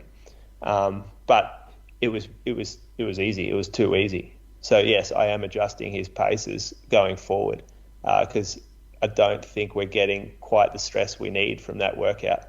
I think it was probably a little bit too easy. But I want him in third gear, not second. Yeah, and did you go into that though going, this is one where I'm going to test you, and then the numbers come out going, oh, it didn't test you? Or did you go into that going, this is one that's, we're going to tick off and get it through, and there's something harder coming in a few weeks' time? No, it's good to see this. This workout, 26K at Marathon 26K at 97%, this will be something that will increase to 30 and then maybe 34. And the first one is often a good indicator of how well he'll tolerate this stuff. Because some people eat this shit up. It's easy for them. This is the workout they look at and lick their chops and go, yeah, I love this stuff. And others, this will break them because that's 90 minutes at tempo where they have to focus and concentrate. So I know this will be one of his strengths. He can probably do it a little quicker. Whereas I've got athletes that will need this broken up into they won't be able to handle that. They'll have to break that up into intervals because it's a little much. So 4x5K with a float in there or something to switch off the mind. Yeah. And so now I think I'll just dial up the pace slightly because you're dealing with an athlete who gets better by the week. and you don't really know what the limit or the threshold is for him. So yeah, 10 weeks out, we go, oh, we want you to run X time, but in 4 weeks, it could be like his fitness level might suggest he can run X plus Y time, because that's what you're dealing when you've got raw talent. Yeah, and that's why it's important not to plan too far ahead. Like I'll often, if people in marathon blocks only go 2 weeks ahead, because like I don't know how fit you're going to be in 3 weeks' time, but show me these next 2 weeks first. You can plan the structure out, but you can adjust the paces and efforts like overnight. That's it. Good chat there. Hope we answered your question, Chris. Got a bit off track, but there was some good training talk chat in there. Moves on the Loose has already been tonight. All I've got left, boys, is what's coming up. Melbourne Marathon is this Sunday. We got our live show, 2 p.m. for a 2:15 recording start. It's going to go about 2:15 to 3:15, the recording. Get there probably close to doors, though, I reckon, if you want a good seat. It's going to be pretty squashed in there. It is a sellout. Sinead Diver, she'll be filling in for Bradley Croker. Maybe fresh off a win in the half marathon in the morning. It's going to be a good race, the women's half marathon. I think Tim Crosby picks her as the winner in the audio that you'll hear soon. If you want to come down for a beer, though, haven't got a ticket to the live show because those tickets did sell out pretty quick. Feel free to come down after the live show. I think the doors are then at 3:30. Concrete Boots Bar, 381 Burnley Street in Richmond. So that should be good if you want to come down, have a few beers, spend the afternoon. Like-minded runners, that would be good fun. Also this Sunday, London Marathon. Boys, I asked you a few weeks ago if Brett Robertson would break the Australian record, and you both said no. What's your fresh take on that, 6 days out? Still got the same answers, or you changed them? I'll still go with no. Moose? Yeah, I'm still no. Mate, Australian records... Boys. He's been talking about Australian record for the last 5 years breaking it. It's coming. Look how long it's been around for, and before that, how long it was around for, and before that. You know, these things take time. He'll be motivated. He would have watched Kipchoge and gone, I'm at least 7 minutes slower than this guy. I'll get this record. So my take on Brett's training, not that I've deeply analysed it, but I felt like when he was here in Australia, he was doing some really good things. Like he was getting out to Fernie, doing some 2.5 hour long runs over the hills. I think he may have started doing a couple of longer sessions. But then I feel like since he went over to Europe, it doesn't look like he's really been in marathon training. There hasn't been a lot of marathon-specific sessions from what I can tell. I think he did a 2x6K. He did a 10K tempo, which for him was just under 30 minutes for 10K. But he does that, year-round, 30 minutes around Albert Park or the racetrack here in Melbourne. So I just feel like since he went away, I don't think his volume's been super high in the last 6 weeks. That's my take anyway. I hope he proves me wrong and breaks it, but I'm not sure. Sure, people will be tracking that though. Something to look out for. Jack Rayner was initially on that start list, but he is back in Australia and is doing Melbourne Half Marathon. You'll hear about him when we preview the fields with Tim after this episode. We're done, boys. Thank you for joining me. And what do you got coming up, Croaks, between now and next week? Not too much. School holidays. NRL Grand Final Sunday night. Oh yeah, how are the Raiders going? They're gone. Are they went 2 weeks ago. So it's Parramatta versus Penrith. Brett Robinson did 212k the other week, Croaks. 2 weeks ago. Yeah, but then all the others. Yeah, about 150s. 136, 148, 147, 212. And then last week was 150. So whereas back when he was here, before he went, he had a couple of 190s. Yeah, it looks like there's about 4 or 5 close to 200. Yeah, 35k in Fernie. And then the following weekend was, 35k there again at Fernie. So I felt like he was on the, basically, he's in marathon training now. And then I guess, he had the hour track race, which didn't go to plan, and then he had the half marathon. So anyway, I guess we'll find out on Sunday. See what happens. Moose, what are you doing between now and next week? Well, I've got a booked accommodation for Melbourne, so coming up to to run, close to the start line, which would be good. I'm also looking for staff at the running company in Geelong. So if you feel like you would thrive working in the best running store in the country, great team, good discount on product. You get to talk running all day, get to talk to runners all day long. Best product out there, always in our store. You can throw a little email, hit up our DMs. Who would you report to, you or Bree? Oh, well, depends. Depends what the issue is. 50-50 or be more one-sided? Yeah, look, Bree does the roster, so you're going to be talking to her a bit. I'll be all other categories. Actually, Bree does more social media. I don't have the login for that, so don't blame me if you don't get a message back. Blame Bree. Very good. Thought I might have got a mention for your beloved footy team this week as well, Moose. Geelong Cats mate. won the granny. Wasn't that good? Mate, smacked them, didn't they? Is that not the best football team probably ever of all time, the way they played? Mate, and the last 10 years, how dominant have they been? Feels like they're always in finals, always playing grannies. How good's Joel Selwood? Joel Selwood, Bendigo boy. Yeah, year below me at school. I used to do athletics with him. Yeah, I reckon I've got his phone number in my phone. Yeah, my first ever race. I ever tell you this story? First ever track race. I was about 16. My coach said, "Hey, look, you're just new to running. Just rock up. When they ask you what heat you want to be with the 1500, tell them that you want to break about 5 minutes for 1500, and they'll put you in the B heat, and you can try and get a win, and then that'll be good for your confidence." So I'm doing up my spikes. Joel's sitting next to me doing up his spikes. Old fella comes out. He's like, "Brady Trelfall, who are you?" I'm like, "Yep, over here." He's like, "What time do you reckon you'll run for 1500? I said, "I'll run about 5 minutes." And then Joel goes like, "Nah, bullshit. He'll run quicker than that, Bill. Put him in the first heat."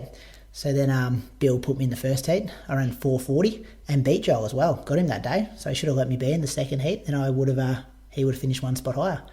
But he was a pretty good athlete. Still got records in Bendigo, hurdles, high jump, stuff like that. Really? Yeah. He's got the high jump. Yeah, he was very good at the jump and stuff, I think. Maybe a triple jump or something like that. He runs for Andy Buchanan's club. Bendigo Uni.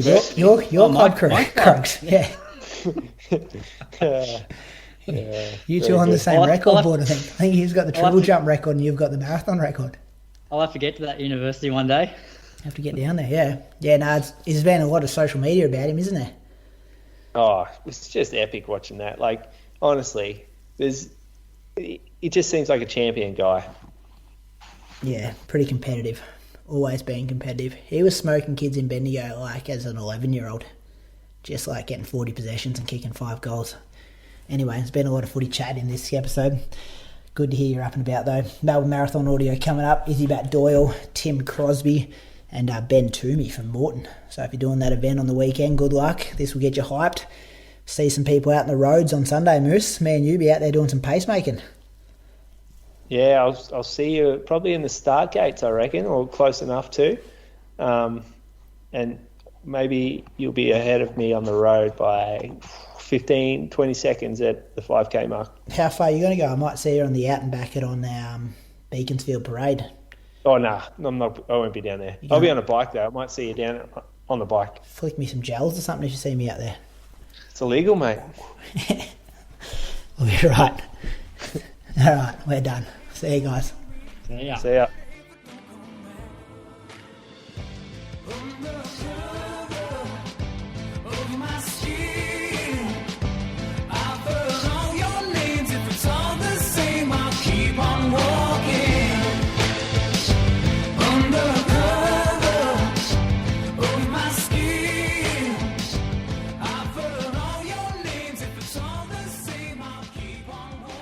All right, we might start going.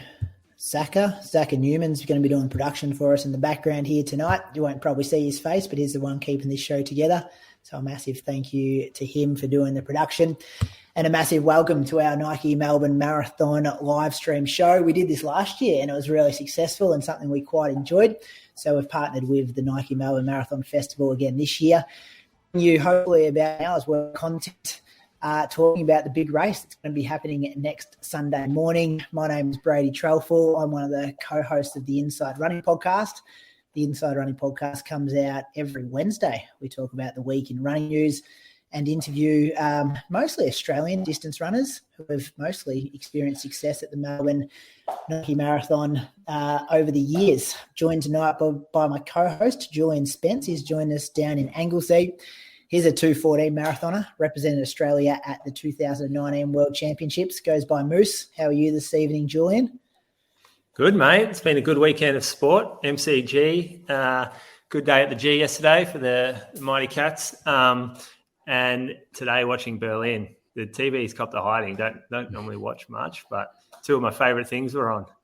Marathons and Geelong Cats.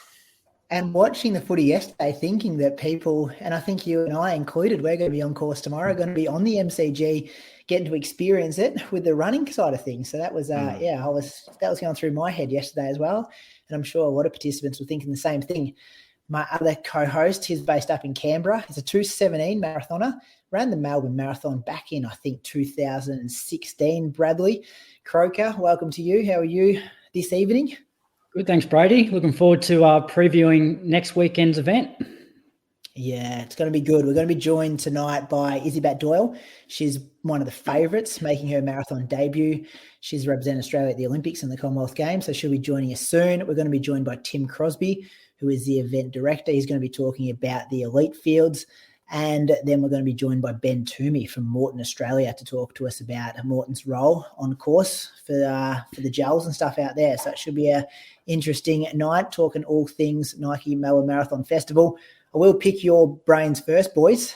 How excited are you, Moose? You're not going to be, strapping up the racing shoes to race this year. I think you got a pacing role. But as a coach and as someone who's been at the Nike Melbourne Marathon a lot of time, excited are you a week out? Yeah, big time. I love the event.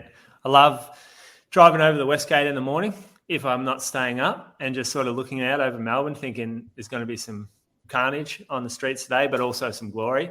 It's normally sort of been alternating good year, bad year with weather over the past sort of 10, 12 years. I think we'll skip the last couple of years. That don't count. But yeah, I'm going to jump in the marathon, pace a couple of fellas. Just to basically, as soon as I find a line bike on the side of the road, just going to get off there and support around the course. So I am looking forward to it. Yeah, I like that strategy. It sounds good. And Brad Croker, how excited are you? You won't be in Melbourne next week, but I know you got a number of athletes you coached running and you've been here at this event before. Yeah, actually I had a meeting yesterday with three of my athletes that are down there for the marathon. So they're all excited, and we just spoke through what to expect this week and come up with a solid plan for next Sunday. So yeah, I'll be on trying to find some either live stream or updated splits next Sunday morning. Are there any general things that you guys are telling all your athletes that kind of applies for everyone, that people at home who possibly don't have a coach that should be thinking about this far out from the race? I'll go to you first, Moose.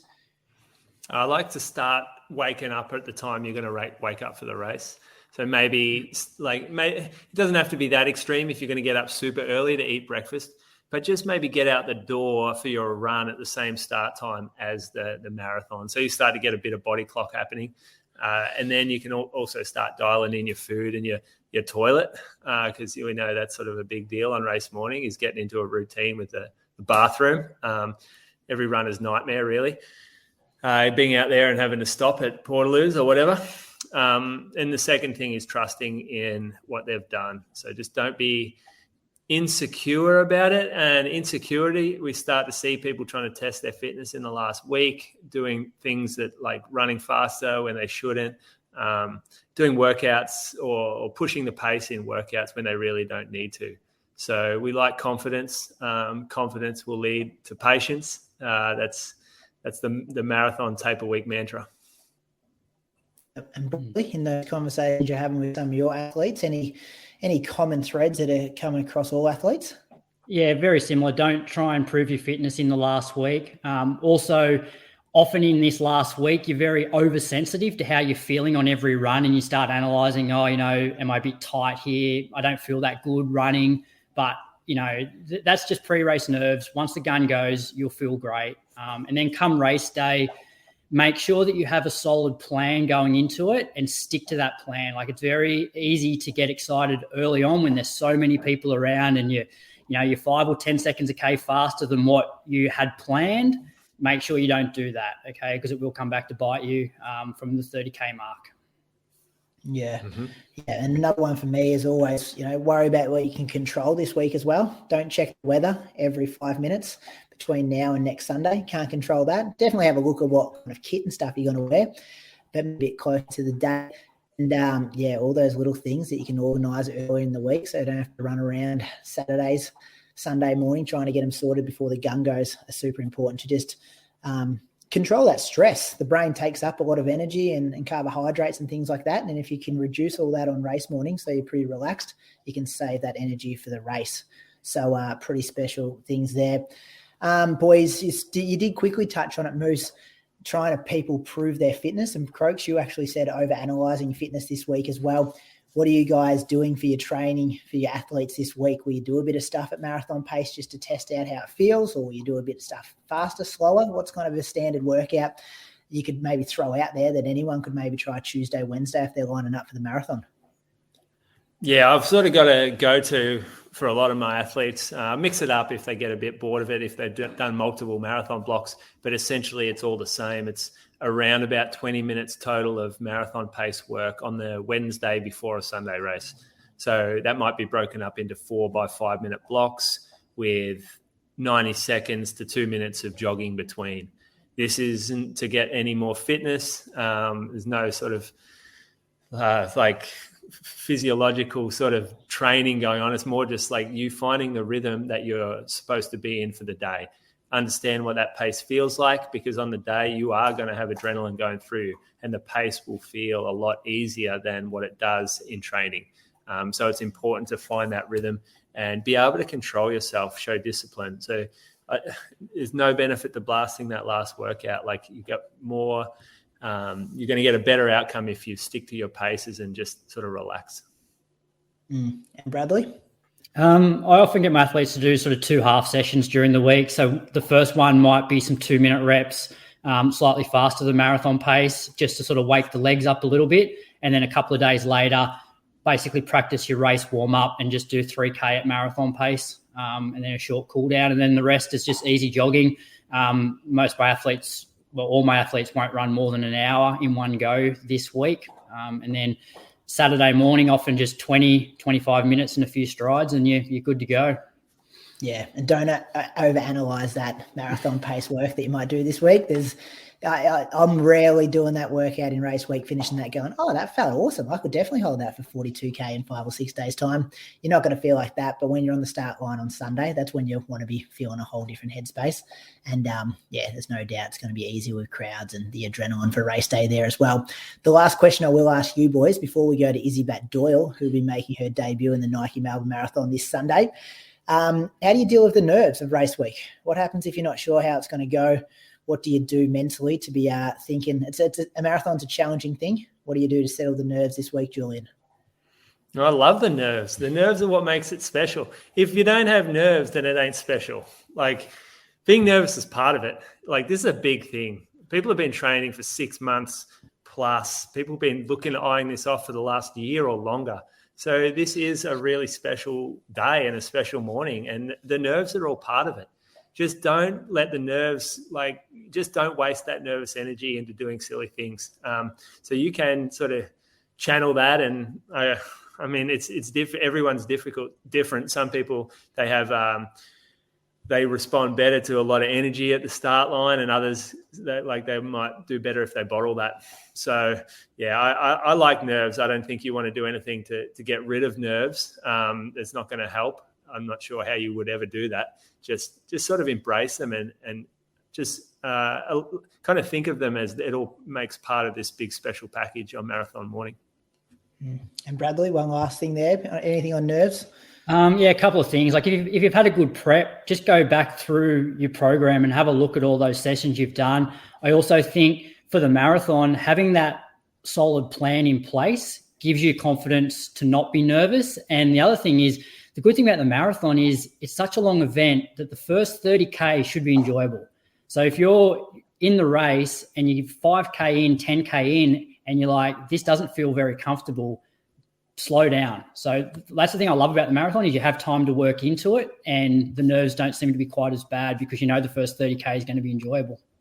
Yeah, listen to your body for those signs as well. And I like to write down the plan, Bradley, because sometimes if you got one or two plans, you're not sure which one you're going to go with. Actually writing it down, putting it on paper, committing to it is a good thing to do when all of a sudden people start, maybe impacting your plan early in the race because you think that pace is more achievable than it actually is.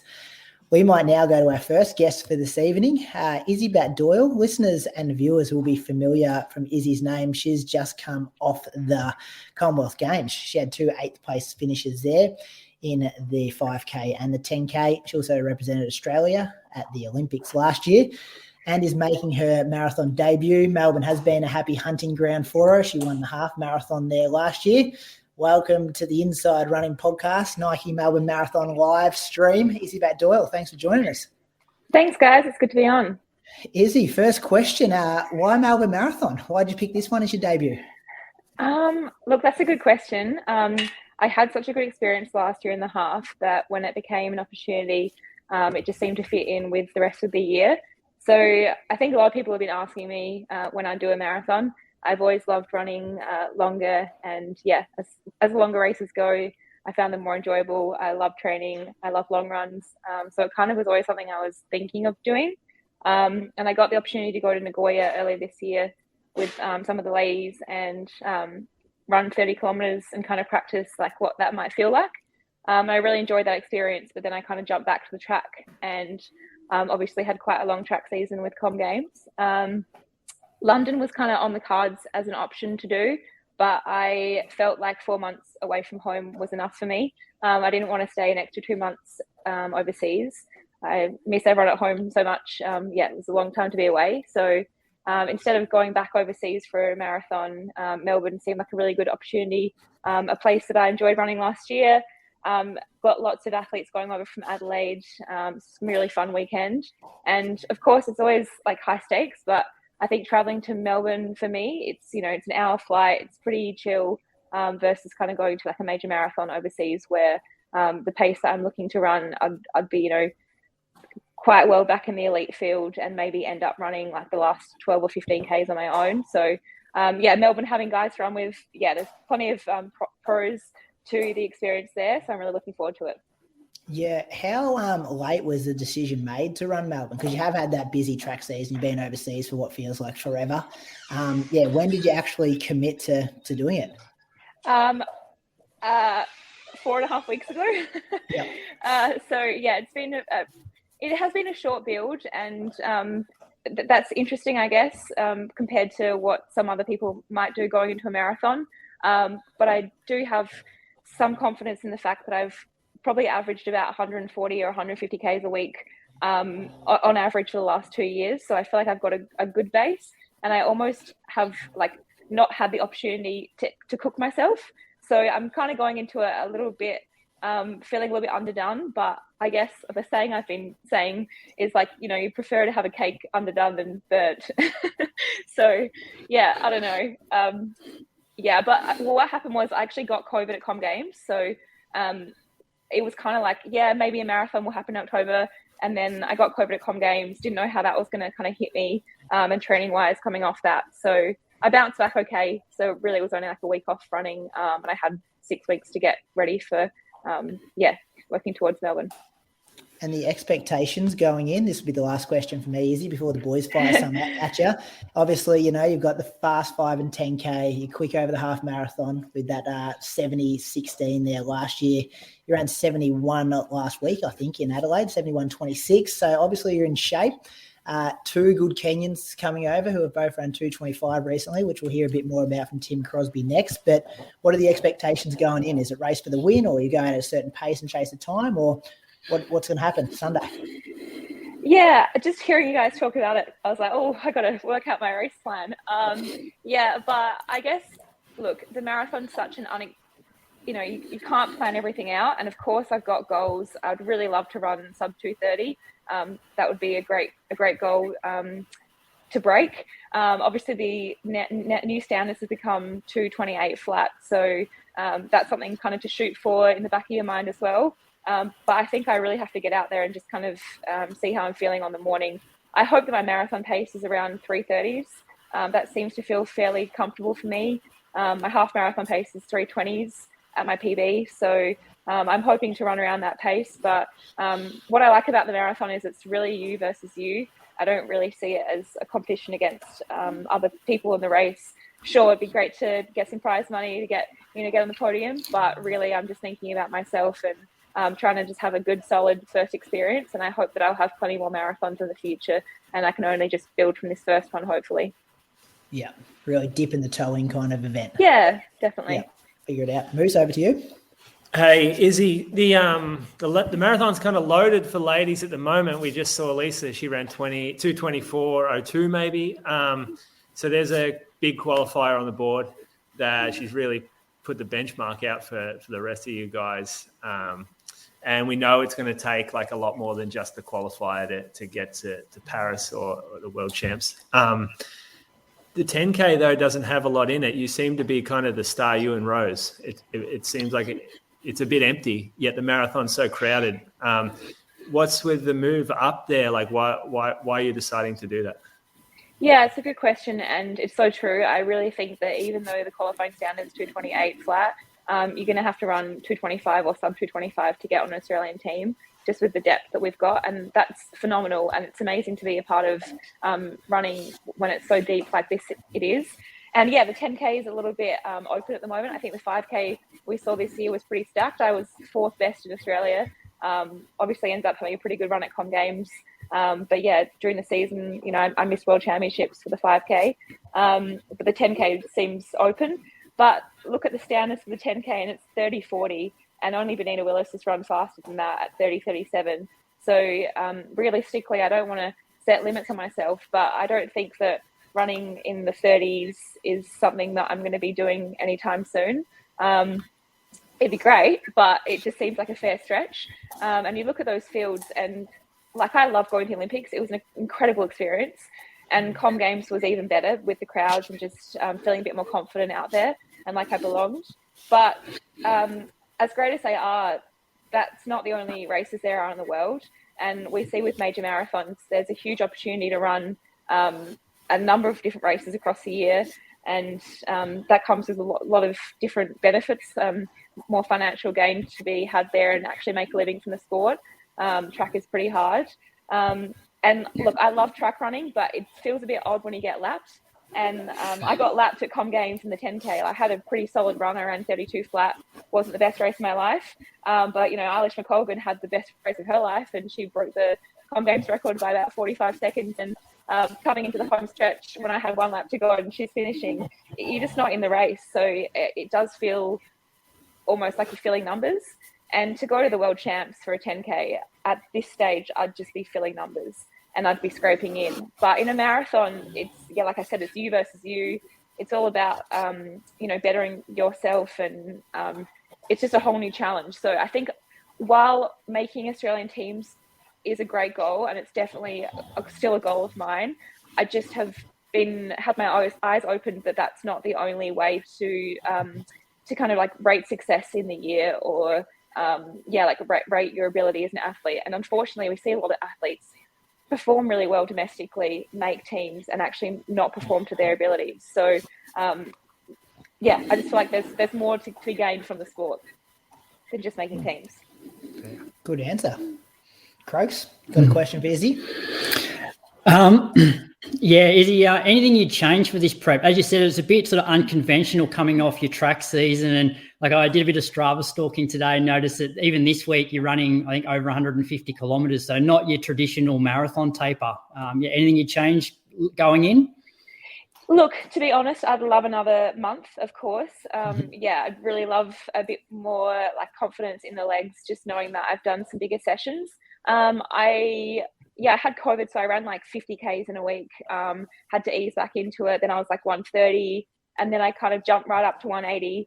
Then I think I did 160, 150, 150 again. So it's not been a bad block, but it's been a short block. And I got a lot of confidence from two of the sessions I did. I did 20 Ks of So 1K like on, 1K off. And then the following week I did 7x2K with 500 meter float. I really like those sessions, and I feel like they really bring me up. But I only got 2 of those big sessions done. And then I did the half marathon at the City Bay last week, where I didn't have a lot of competition in that race. I came 3rd overall and first female, but I ran 71 minutes, 70:26, and I felt pretty controlled. So that was a really good training effort, and had a bit of running to do after that as well. But I'd love a couple more of those longer sessions.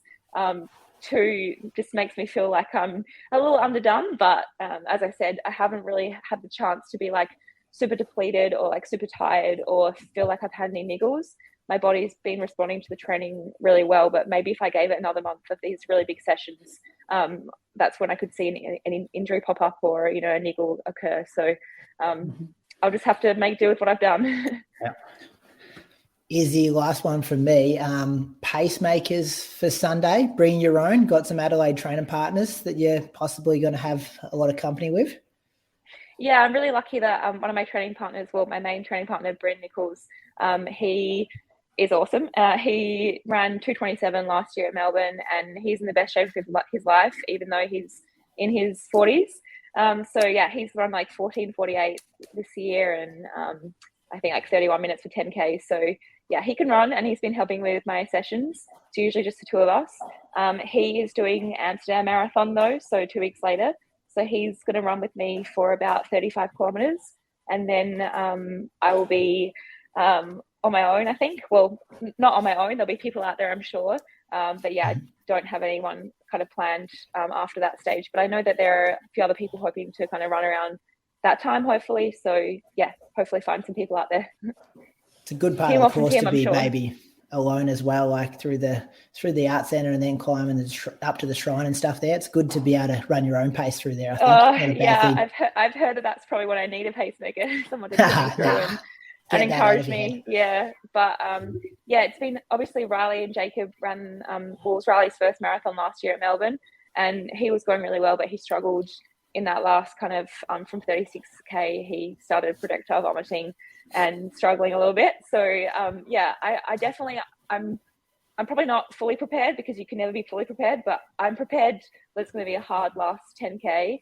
And I'm just hoping that I can be strong enough physically and mentally to really push through. Yeah. Any more questions for Izzy, boys, before we go to our next guest? Not from me, just good luck, Izzy. Be good to see another Australian female dominate the marathon. So yeah, all the best next Sunday.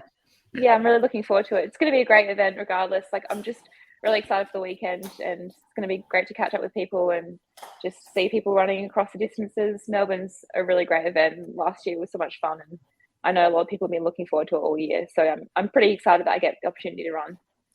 We were talking about this as well today, Izzy. You know, Jess has won it, Sinead's won it, Millie won it last year, Lisa's won it. Like, there's some good Australian female distance runners that have won it. Like, you take inspiration from that and want your name on that same list?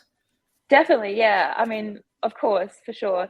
It might not be this year, and I understand, that there are some good Kenyans coming over, which is really exciting that we have that kind of ability to bring in talented athletes to Australian races. Just seeing what over the weekend, you know, the races that we're on, it's pretty amazing.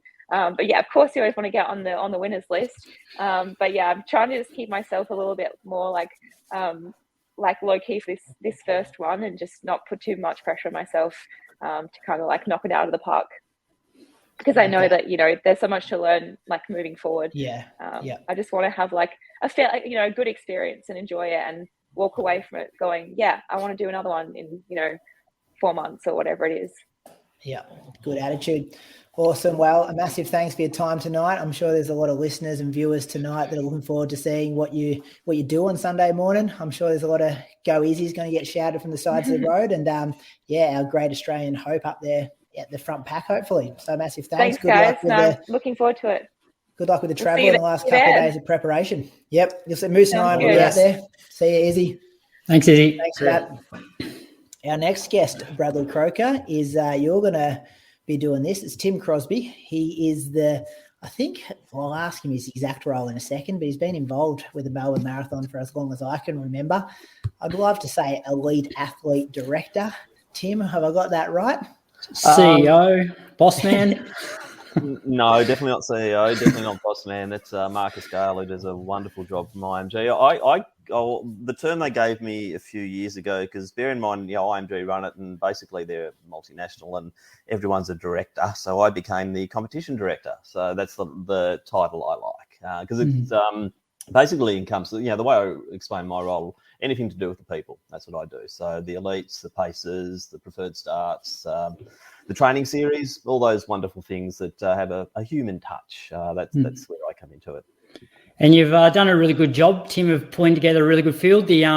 Brady was telling me that we have everybody who represented Australia at the Commonwealth Games in the marathon is competing next weekend. So that's a pretty good get by you. Yeah, I think people, as Izzy was saying, people look forward to Melbourne. It is we've set it up over since IMG took over in 06-07 to be an iconic Australian race, and we have part of our mantra has always been to support Australian and New Zealand athletes, and I think they then pay us back with the loyalty of coming back and enjoying the race and what we do for them, because we do try to treat them a little bit more special, given that we're not a labelled race and that we don't have to have X number of internationals. It's been a real big emphasis of ours to really look after the Australian athletes, and I think we've now got a very proud history of that. Yeah, and now that sort of COVID is behind us, we do have a few internationals coming over this year for the marathon. Should we start by previewing the marathon? Yeah, let's, because it is exciting to go international again. I'll be, cheering for Izzy next week for sure. I'd love, because yet again, what a mature interview that was. I think we all love Izzy because she's very down to earth, and she's just a great asset to our sport. I know a lot of the people I coach, a lot of the girls in particular, really look up to Izzy, and they think she's just a great person. And wouldn't it be great to see her coming across the line first next week? But let's see how it goes. In the men's race, though, we've got a 207 and a 208. So Timothy Kipchoge Rono, he's run a 207. He's come 7th for the Barcelona Marathon in 207.23. His PV is 207.01 at not Malaga, but he's run a 207.01. So he's low 207. So he knows what it takes to run that sort of time. His buddy coming out is Cornelius Kipchoge, and he's a 208 runner. So those two obviously will just run together. And we do have a pacemaker coming with them, Nelson Kibet-Chalimo. Don't know much about Nelson at all. He's a bit of, I've just on Google before, just trying to find something out about him. I know nothing about him. So obviously he's from the Dr. Rosa group. So we've sourced all of our athletes this year from Rosa and Associates, which has just been good going through the one management group, and the streamlining of that process has been fantastic. So those three come out as a team, and let's see what they can do. We'll be obviously trying to get that sub 210, which we've been desperate for years, and I think these are the guys that could sort of do it. Next best, though, who we got? Liam Adams lining up, former winner of the event, just off the Commonwealth Games marathon where he performed superbly once again, ran a ripper at City Bay last week as well. The guy, there's just no stopping Liam. And yet again, if those Kenyans, if anything goes wrong out there, Liam Adams will be ready to pounce, because we know he's a strong finisher. And I'd be really excited once again to see what Liam can do out there. And he does love the Melbourne course. He's, as I said, he's won it before, so he knows what it takes out there and how to navigate around there. Sorry to interrupt him, but can you see Liam letting him go? Because I reckon he probably have to. I don't know.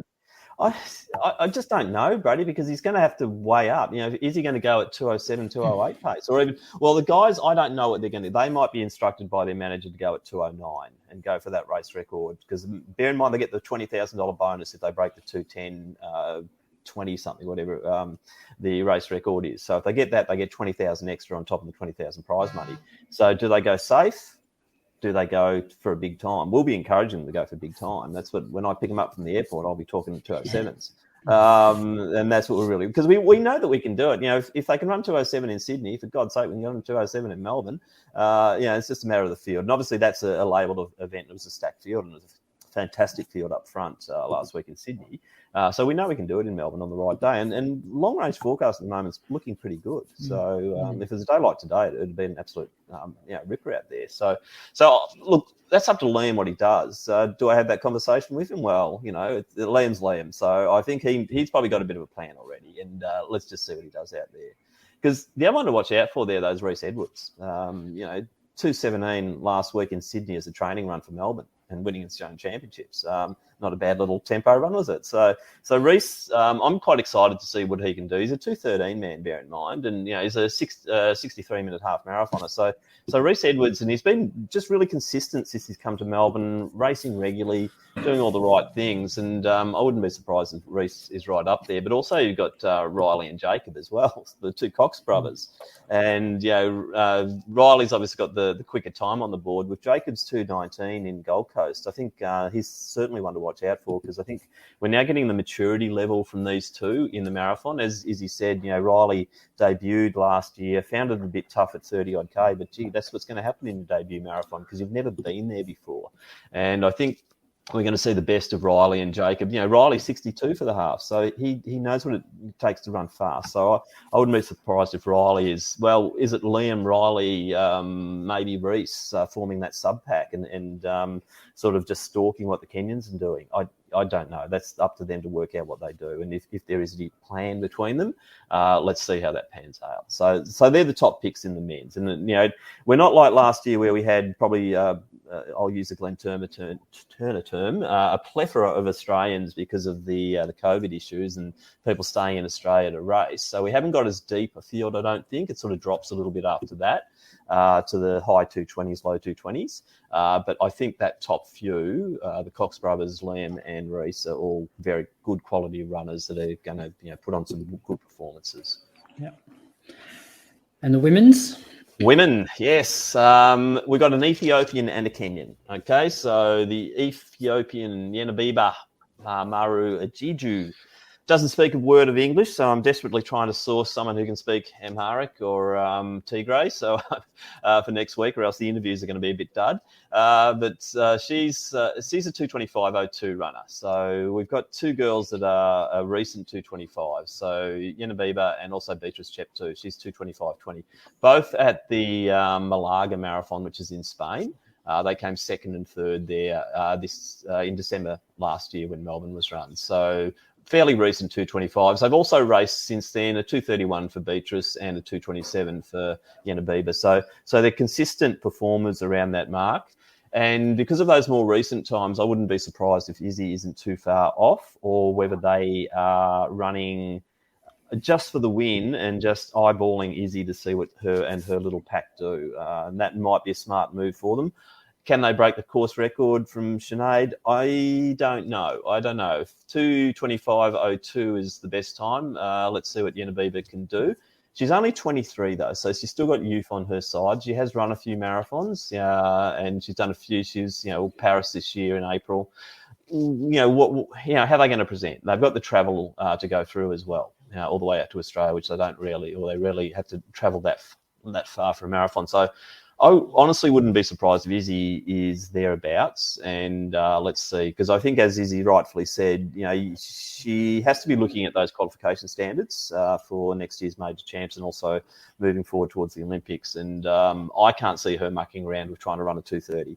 I think they're going to, especially with Bryn and the other guys around her, I think they're going to have a bit of a shot around that 2:27. And as she said, if she can manage the 3:30 Ks, which is the 2:27, I think Izzy is going to be right up there, and she might surprise us. I think I wouldn't be surprised if there's could be a little bit of a boil over there. And how good would that be coming into the MCG? But let's find out. Good race.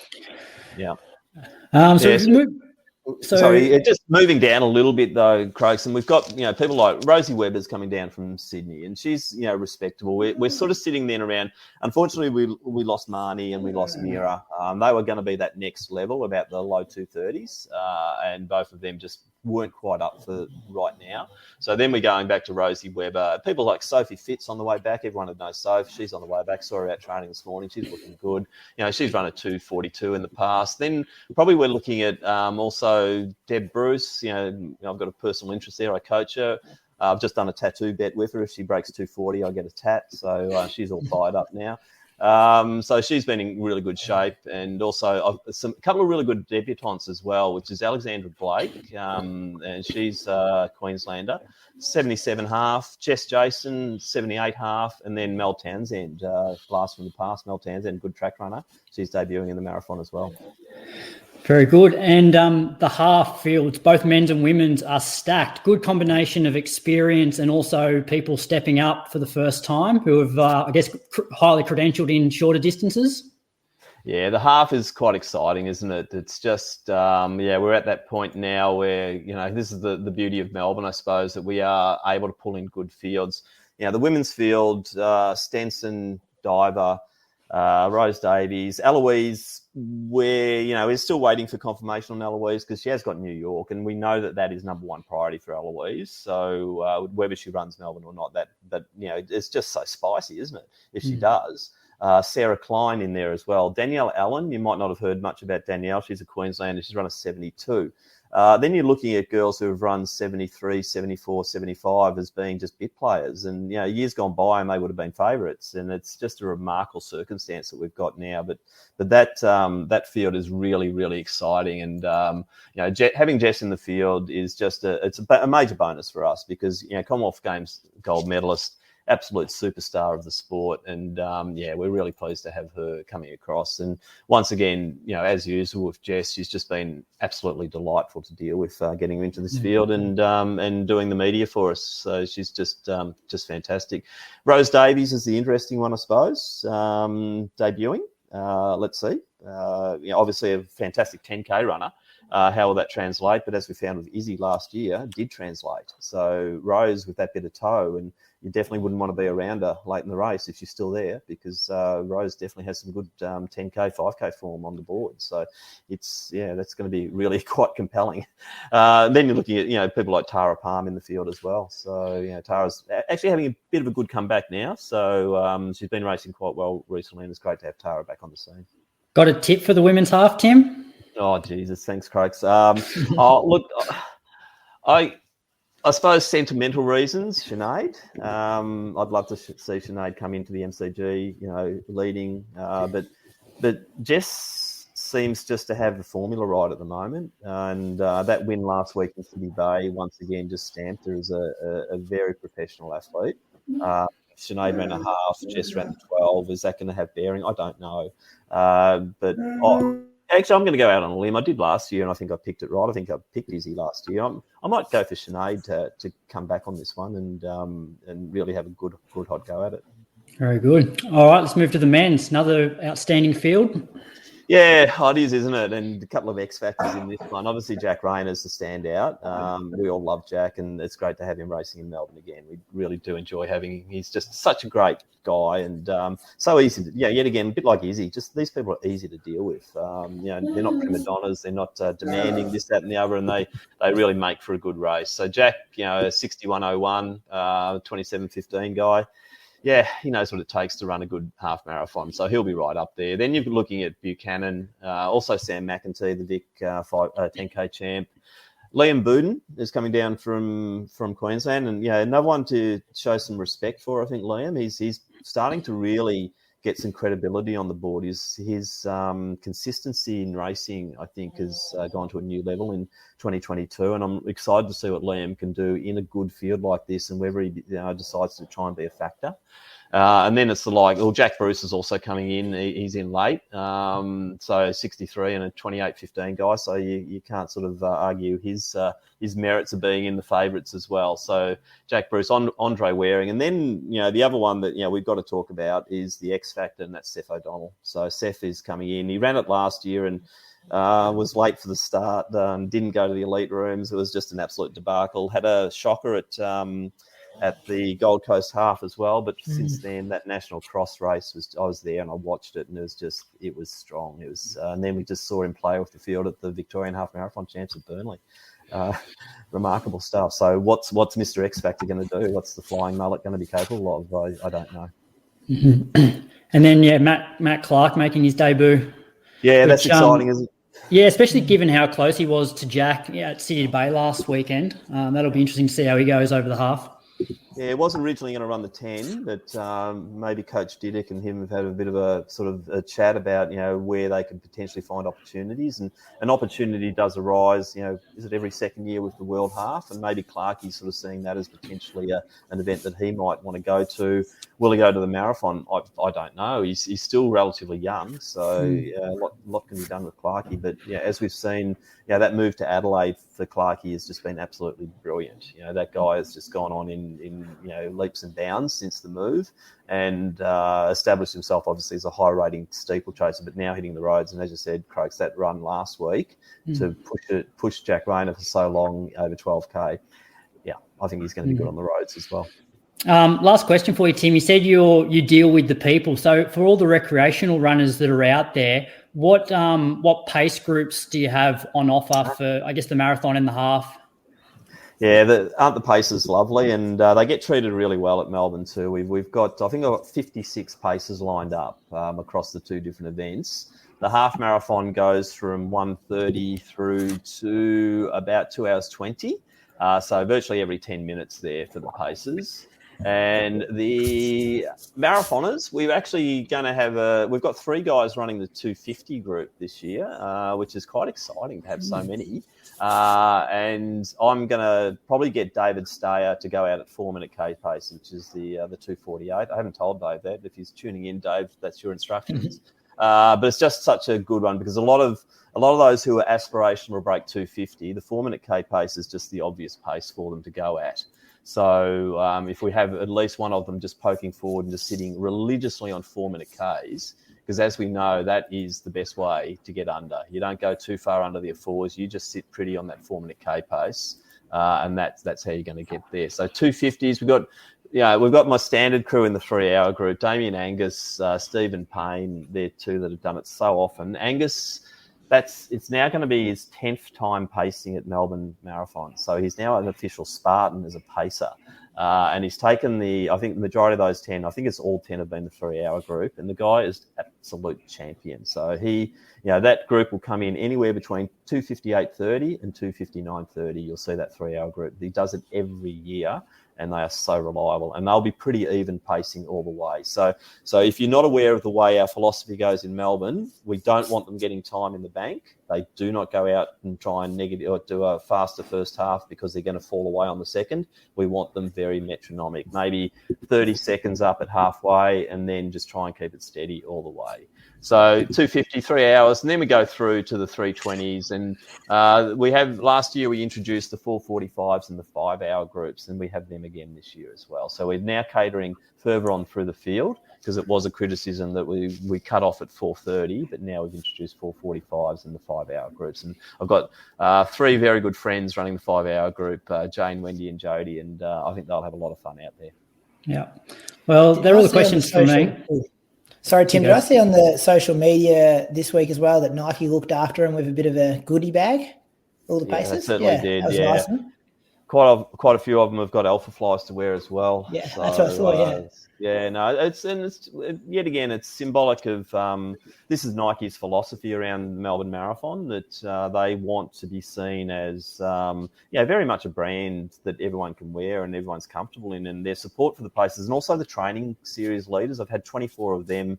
I did the stats last night. We've done 48 sessions, 114 different groups, and I've had 24 pace group leaders, and Nike looked after them as well. So that's been fantastic. So the training series this year actually went to a new level with Gatorade on board, Morton on board, and also Bupa coming on board as well. So if you're looking for something to do next year with 12 weeks leading into Melbourne, join our training series if you're in metropolitan Melbourne, because it's been an absolute ripper of a series. We would have finished off this morning with close to 200 runners going out, running around the course. They had a look at the start, they had a look at the finish, and it was just fantastic. So yet again, that's a big part of what we're trying to do is take the event to the people and train people up properly for it. There's no mucking around with this series. We got them up to 36K for the marathoners, so they were trained properly.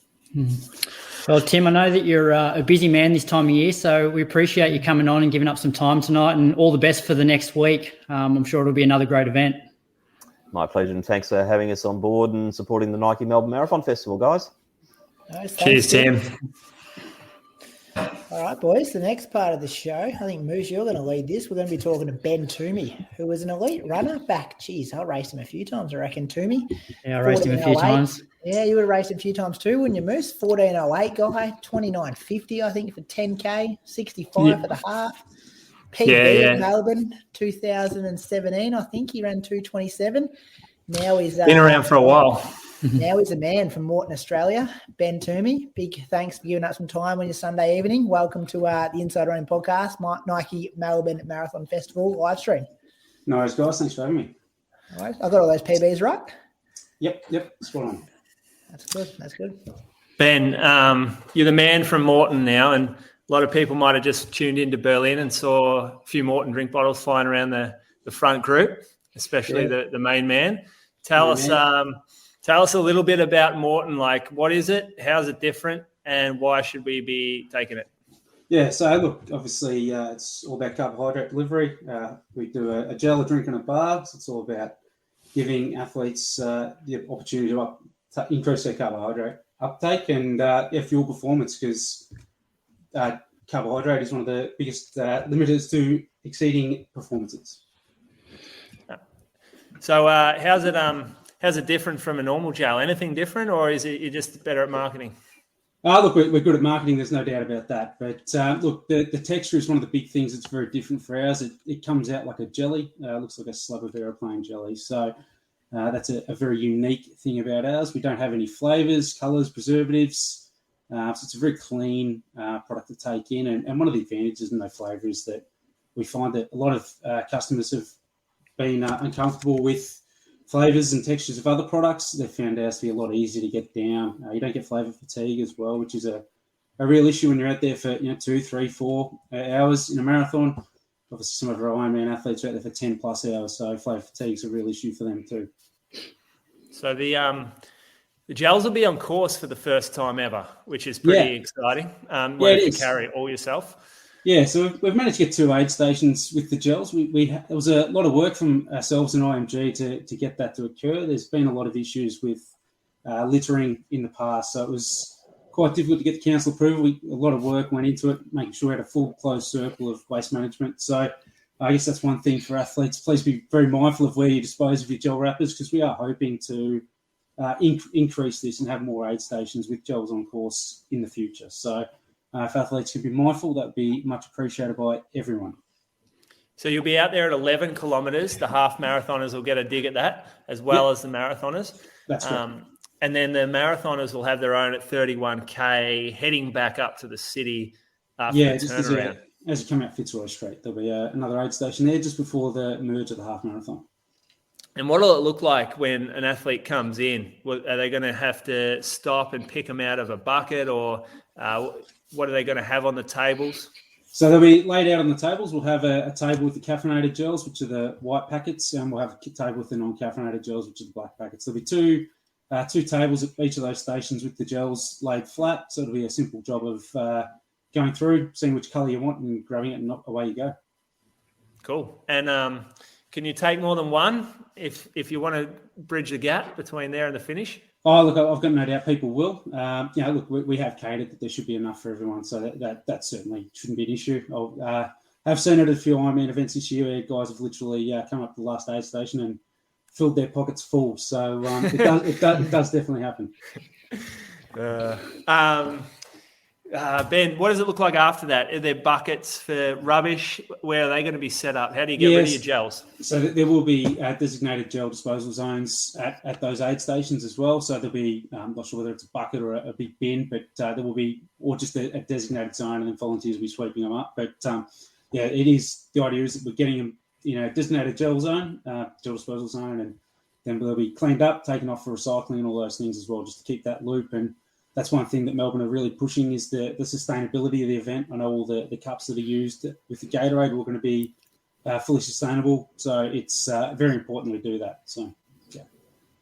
Ben, for people that haven't used Morton before, how many grams of carbs per one, and is it the same with the caffeine ones as well? Yeah, so there's 25 grams of carb in both gels. There is 100 milligrams of caffeine in the caffeinated gel, which is quite a lot. So if people haven't played around with that in training already, I'd certainly be recommending they stick to the non-caffeinated right now. Yeah, which is the black ones, isn't it? That is the black one. Yeah, correct. And Ben, is it recommended that you take them with water soon afterwards, or because of the different consistency, don't need as much fluid with it?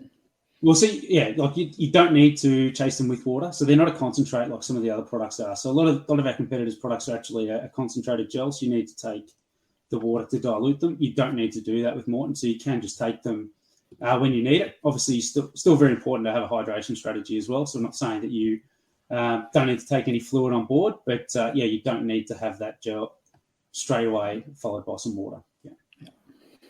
Ben, what time's the alarm going to be set for Sunday morning for yourself? You'll be down there, of course. Yeah, it'll be a pretty early morning. We'll be helping make sure the aid stations are set up correctly, getting all our collateral out set up. So yeah, probably somewhere around 4:30, 5 o'clock. I reckon we'll be out getting everything sorted and trying to make sure we're out at Albert Park before the roads are closed as well. So yeah, it'll be a busy weekend, definitely. And it must be pretty cool for you, like a Melbourne boy and spent so many years around running, to now be on the side helping people achieve their goals with the product. Yeah, look, it's really exciting. Obviously, we've just been at Berlin on course there and course at Melbourne, so it's pretty cool to be involved in the biggest marathon in Australia on this level. It's been really pretty amazing to see the response we've had from the punters. Retailers like Moose have had a really good time of it over the last few months as well. So it's really exciting to sort of see that come to fruition, and really looking forward to seeing it all come together next week. I'll be pretty glad and pretty tired Sunday afternoon, that's for sure. Yeah, it was a real wow moment when I saw that this partnership, just like it's such a premium product and you never kind of expect it just to be free on course. So when I saw this partnership was locked in, you're like, whoa, this is a huge good deal. Yeah, look, it's important for us to do that for the brand. You know, we've sort of now been in the country for 4 years and we've seen good growth. Obviously, it's been a little bit challenging without events over the last couple of years to, see how much that growth really has occurred. But,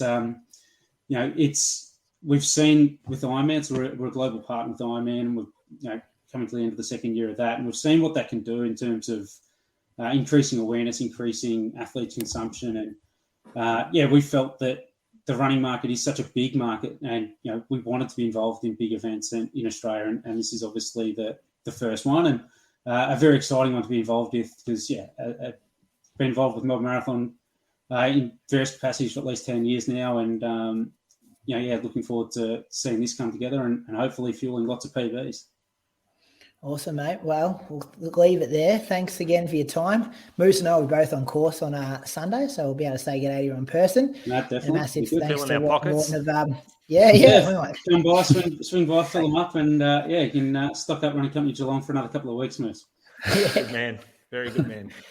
Thanks, Ben Toomey from Morton, Australia, for your time tonight. Thanks for having me, guys. Thanks, Ben.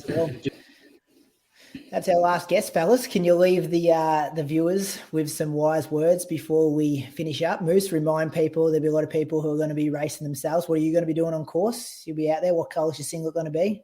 Say good day. And what can you help people do if they want to jump on your shoulder early on in the race? No. I'm not pacing. I'm just hanging out with a few friends. So do not expect anything from me. I take no responsibility for what happens around me. I'll be in a black singlet with pink shoes.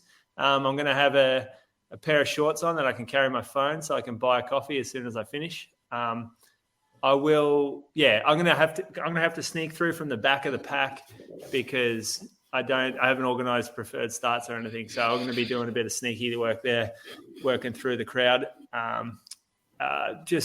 Enjoy it. This is what you train for. It's fun.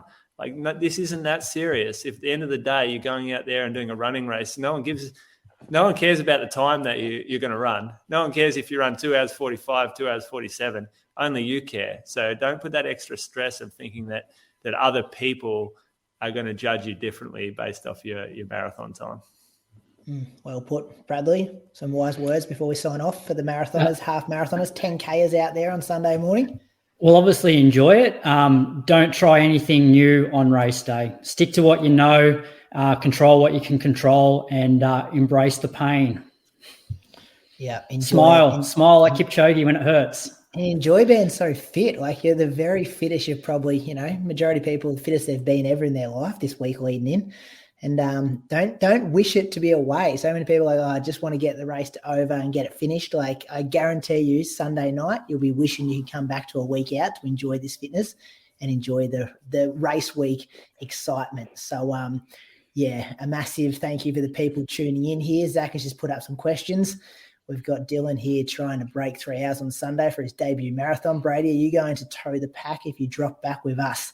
Do a bit of work up the front. Similar to Moose, I will be doing one job at around 2:20, and then I'll see what happens. I'm not sure if I'll be carrying on. I'll talk about that more on this week's podcast. We'll have some more details there. So looking forward to seeing a whole lot of listeners on course on Sunday morning.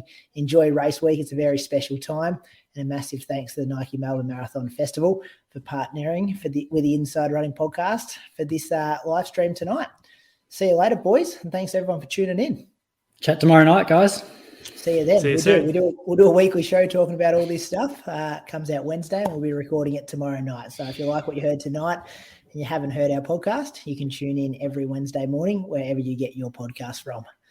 Thanks, guys. See you guys. Yeah. See ya. Thanks. This episode of the Inside Running Podcast is brought to you by Pillar Performance, Australia's leading sports micronutrition brand, providing high-strength, informed, sport-certified formulations to support recovery, boost immunity, and relieve joint inflammation for endurance athletes. Available online now at pillarperformance.shop.